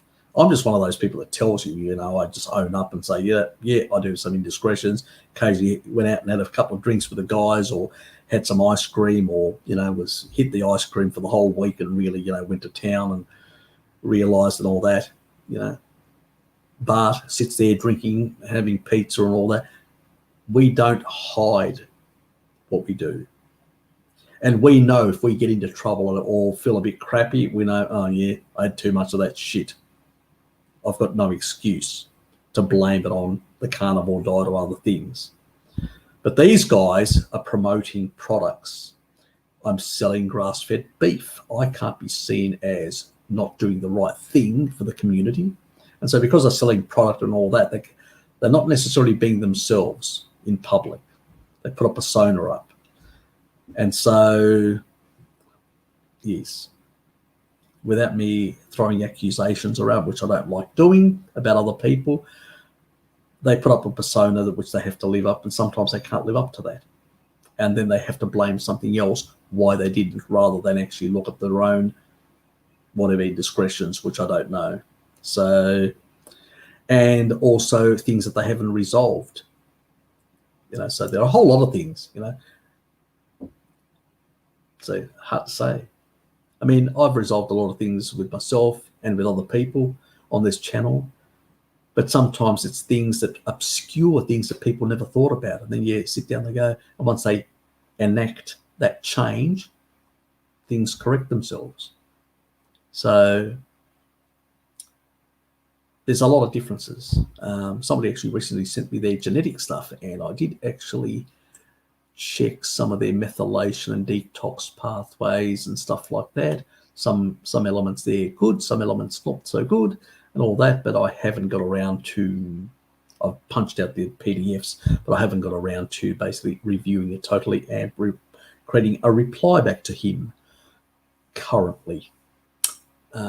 So I will get to it at some time. If you're listening, you know who you are in Canada. But when I do, and it's not Jared, it's somebody else, just to make that clear. And, when I do, you will know about it. Anyway, let's move on. Nothing with a few smiles and laughters. That finger directed to Blinky. Yes, he probably does need it. Oh, you've got a smile and a laugh out of him. God, I tell you, he's sick, puppy.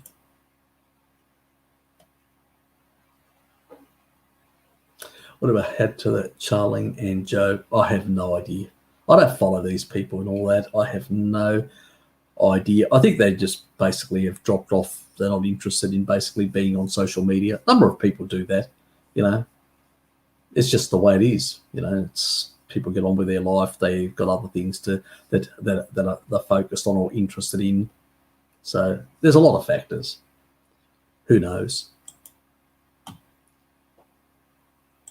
It's like the guy that used to, what do you say, eat butter and your pants will drop off or whatever, So it's a lot of different people that have sort of moved on doing other things. Oh, God, don't give me moisters. God, for God's sake.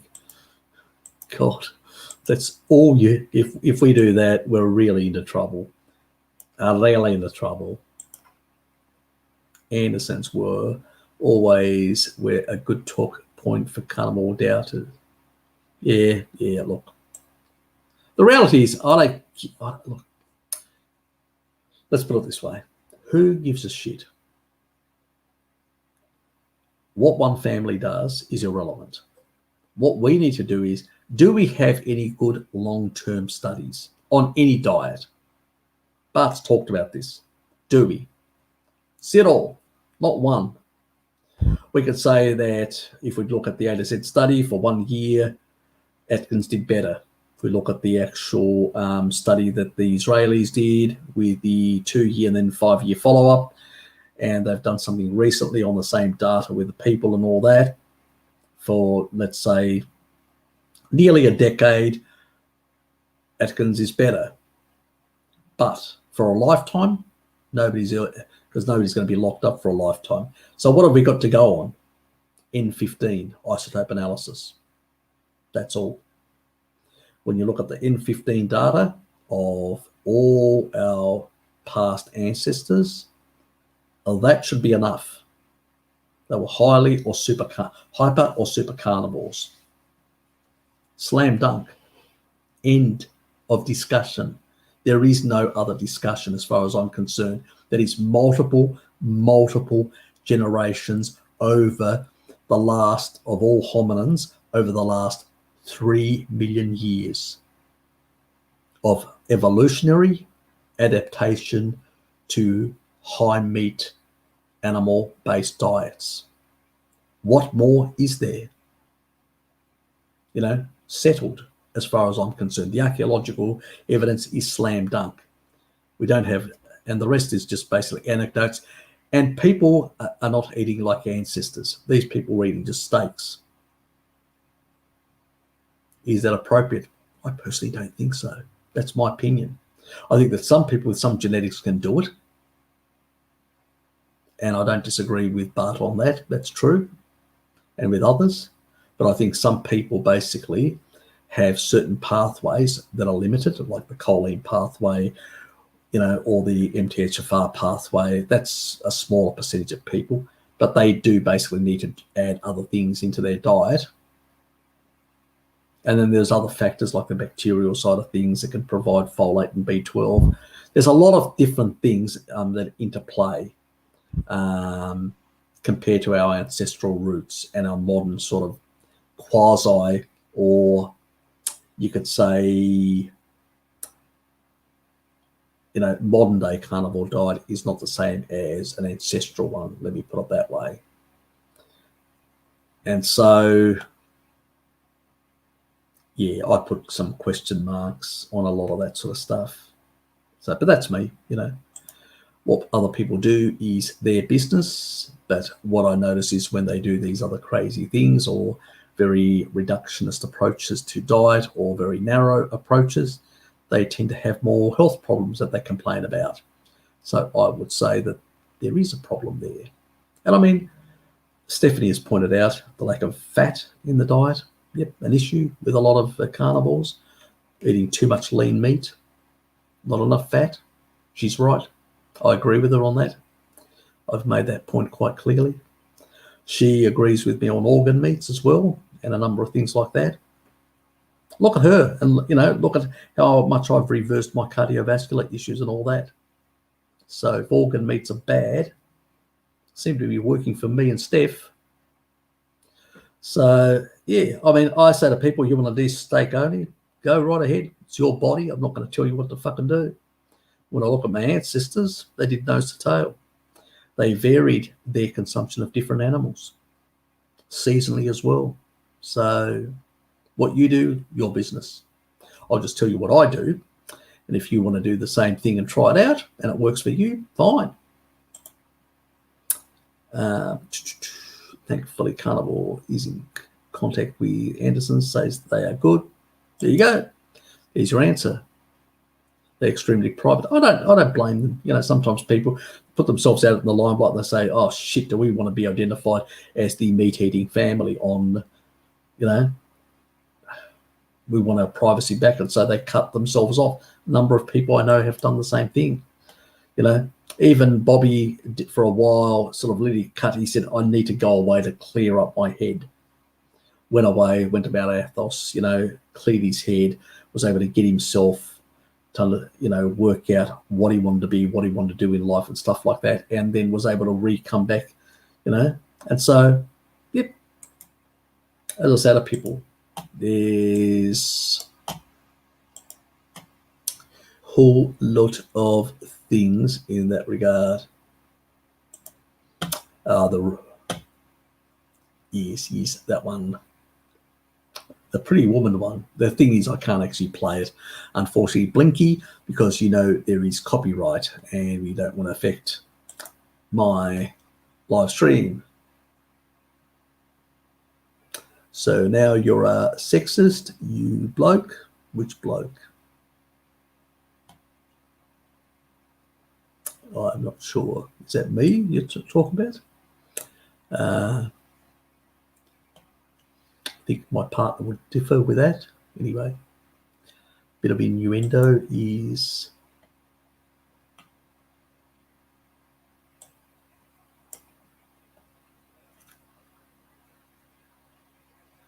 who was badly abused.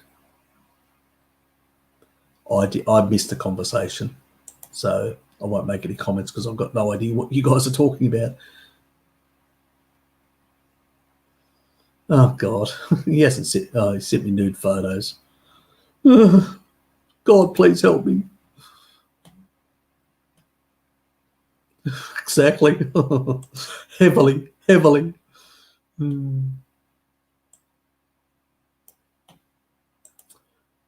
God Almighty, can you imagine? Those bird legs are not sexy, believe me. Good collagen sources. I'll have some of that.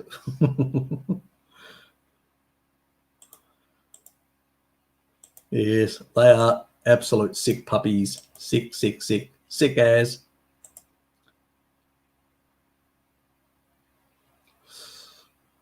How do I reply to that? We tickle Harry. No comment. Could get me to trouble. I won't agree too much with that. Exactly. That's like a leading question.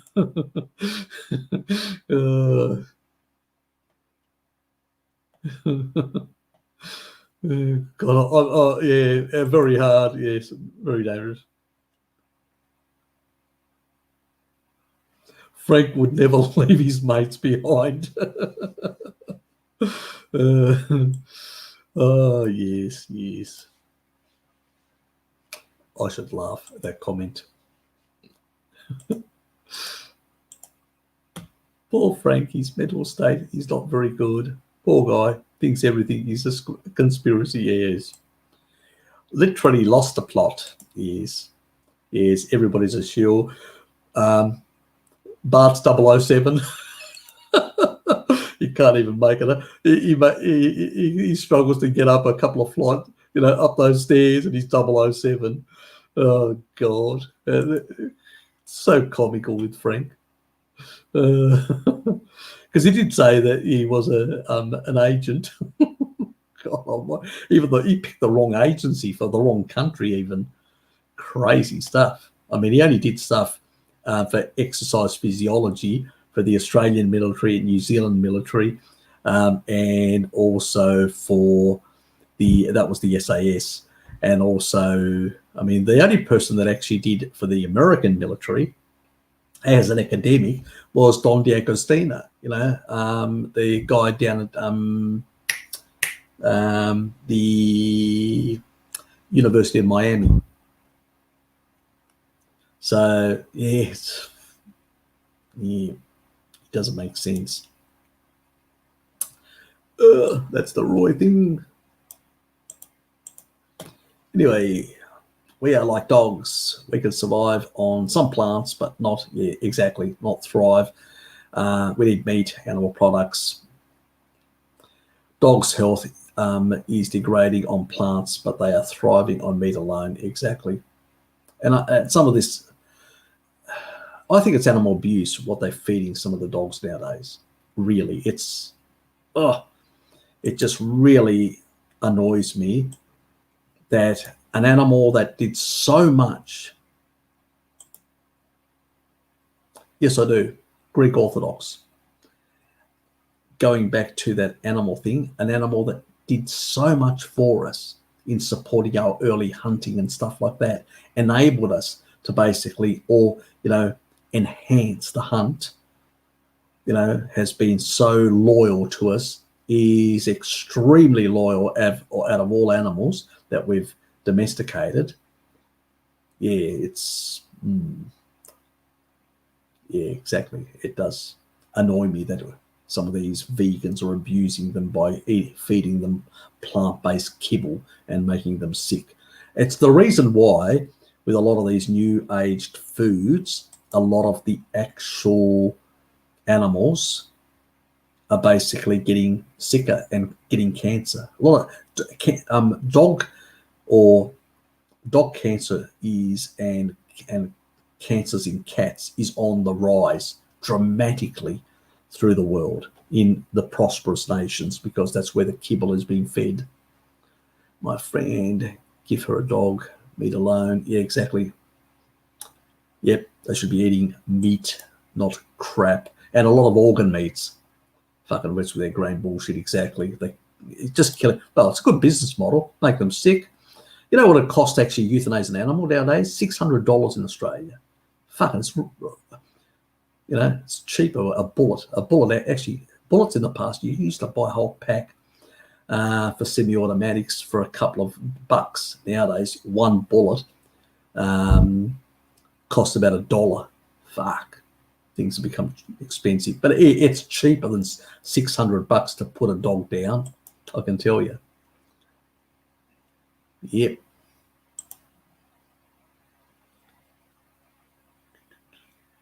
Oh, look, I've put animals down, when they've suffered and stuff like that, I've put them down, I used to be the one required to dispose of the animals in my family.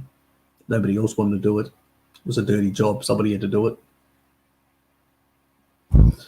Even my father didn't want to do it. He'd send me, go and collect that animal and put it in the rubbish bin.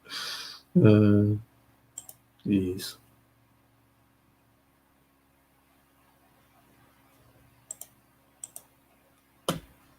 Good God, exactly. With Blinky and Birdie around. Yes, my wordy. Good God.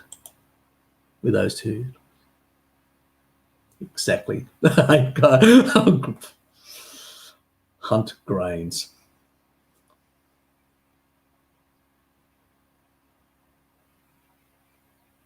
There is something wrong with you, definitely.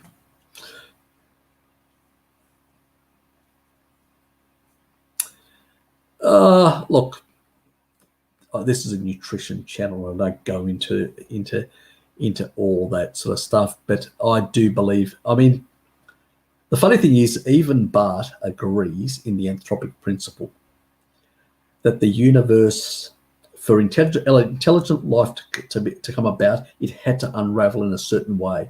Something slightly different would not bring it. For a long time, a lot of the sort of atheist academics would say, no, there's parallel universe. They came up with string theory, then M theory, to basically explain this parallel universe, that it was just a chance random effect of this bringing intelligent life. So that's how they sort of explained it. But the recent experimental work and observational work that we've done, both the CERN, particle accelerator and all that, actually quite clearly shows that it unravels that whole parallel universe nonsense of string theory and M theory. Now they're hunting for some other bloody explanation.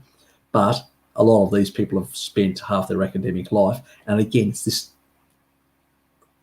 rationalist idea that came into science, and it's environmental sciences and all these sort of things, and climate science. That's what you get, modeling and rational mathematical ways of, no. Real science is replicatable. It's empirical. Real science is basically, a real scientist is basically a skeptical science. Somebody who basically only accepts something which is replicatable, and you can actually truly demonstrate the causality and experimentally prove it. You know, like when they did the theory time dilation, put one atomic clock on the ground, one in the plane, they flew the plane around, and they could see a difference and demonstrate time dilation. That is a slam dunk. That's empirical, experimental work. But a lot of the other shit that they do isn't. I just wanted to cover that point specifically for that. Now, this environment is a fallen environment in the way Greek Orthodox view it. But you have to understand, if you look at the Bible was pretty much written in Greek and Aramaic and then translated later on. So there's a lot of nuance that's actually lost in the translations, I can tell you, because I've actually looked at the Bible in English and I've looked at the Bible in Greek, and there is some mistranslations or the way it's being understood, the sort of the meanings, and I can understand. There's also a lot of these things, there are contradictions. There seem to be contradictions in these stories or the way one book is written. But that's because we in the Orthodox tradition do not see it as a literal. We see it as basically that we are fallen creatures. We're not perfect. And so we can't expect to basically understand at the same level of God. So if you think that this is literal, this is a human interpretation, the best understanding of the revelation, but it's not basically perfect because humans are not perfect. And so the stories are teaching, what are they teaching? They're teaching us sort of a moral compass, a code.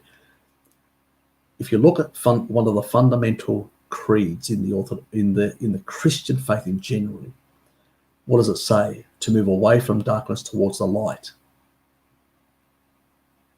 We don't have this sort of thing like you will get in. See, the problem in the Western churches where they deviated away is this sort of, they said of wrong or right, good or evil, this really sort of reductionist, sort of black and white sort of thing.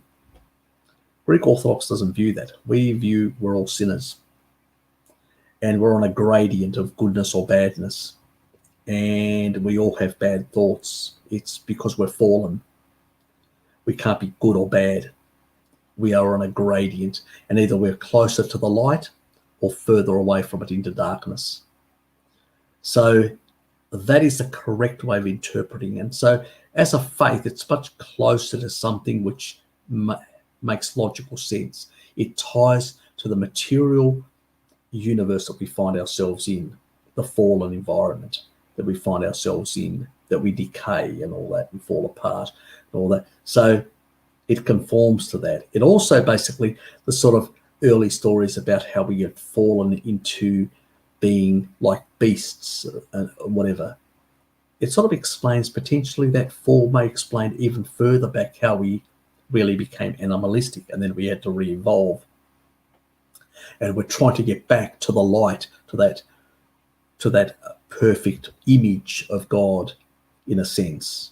And a lot of the faiths have something similar in them.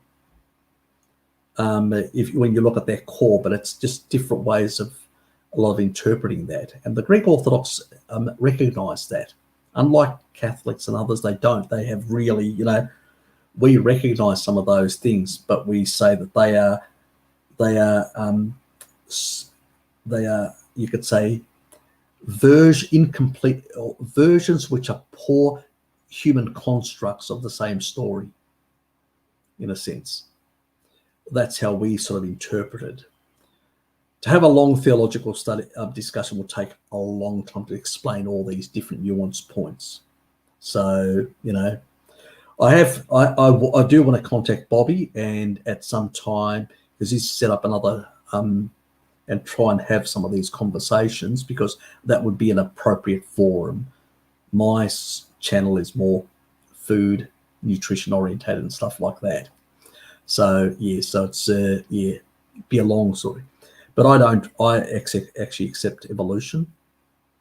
I don't believe in. I believe in the creation of the universe, but I don't. I think that the laws that were set down in its evolution are God ones. The material realm is something that is. It's a fallen realm that has entropy and decay and change in the way it actually operates, and works with our free choices, the selections that we make, and all that, and how it goes. And we're trying to get back to the light. So, but there's a lot of in-between theological discussions and details, and this is not the appropriate forum, unfortunately. So, yes, I'll see whether I can do a collab at some stage with Bobby on these sort of things, and he's got something on the Macedonian thing as well. We may do even something there. I'll have to have a bit of a chat. I just haven't had the time. I do want to do some work with him and a few others, but it's a question of having the freedom. I may have to wait until I'm overseas on holidays and I've got some free time and do some things with them. You know, it's always a bit difficult when you're constrained with time, unfortunately.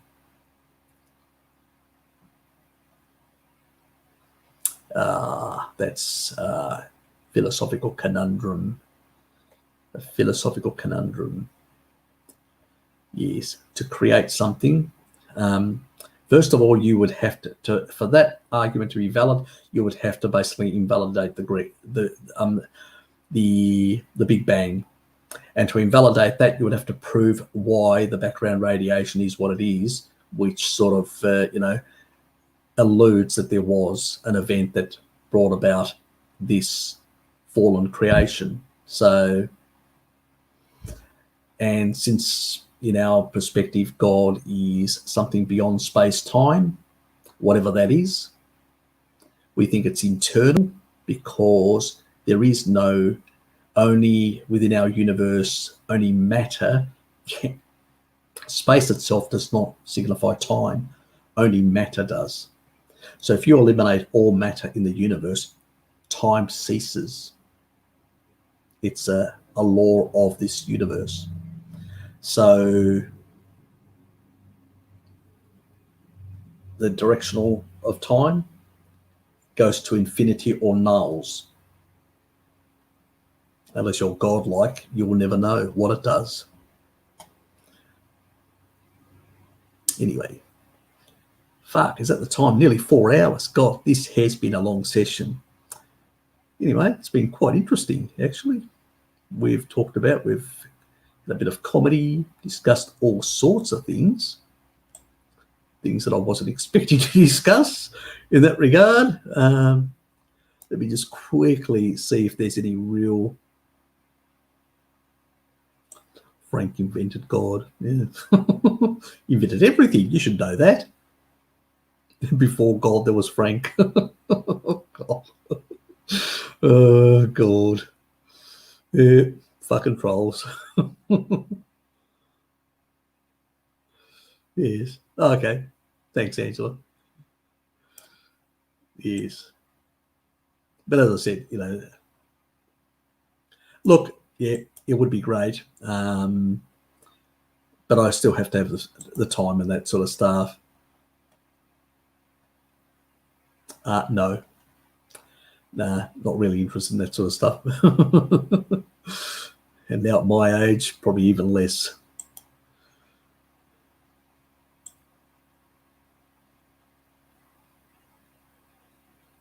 I know that Bobby's done that in the past, but never really interested me personally. Anyway, guys, it's been fun.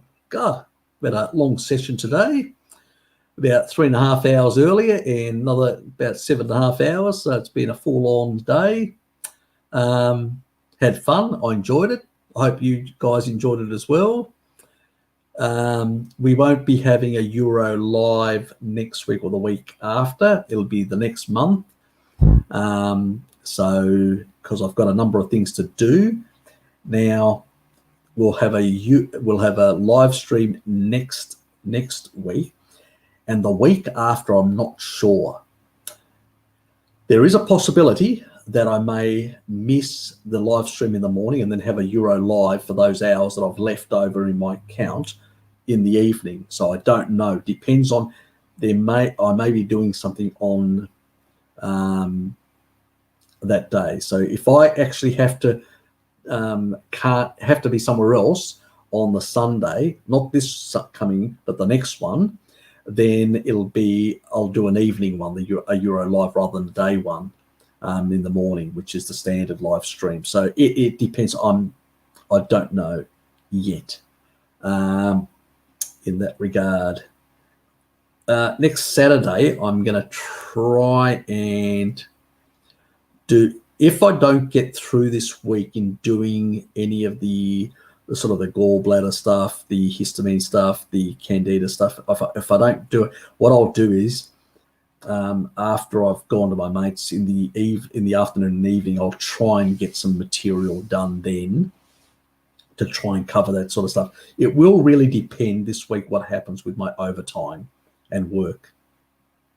So if we have to start overtime this week, then it probably means that I'll have no option. So it's going to be hard to know. So play it by ear. I may even do an impromptu appearance for a few minutes just to say, look, shit happens. I'm doing overtime.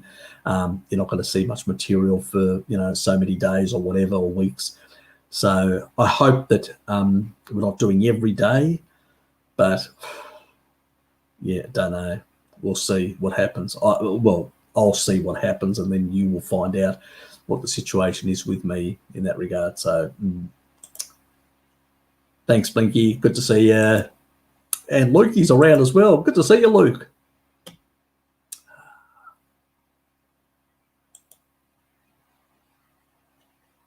Thanks, mate. Take care. And yep.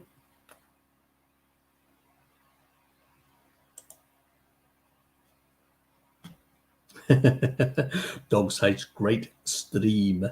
Yes. I love dogs and cats, but in particular dogs. I think they're loyaler. The feline ones are less than. Yeah, look, thanks, guys. Yeah, appreciate it. Yeah, I do want to get some of that stuff out because people have been.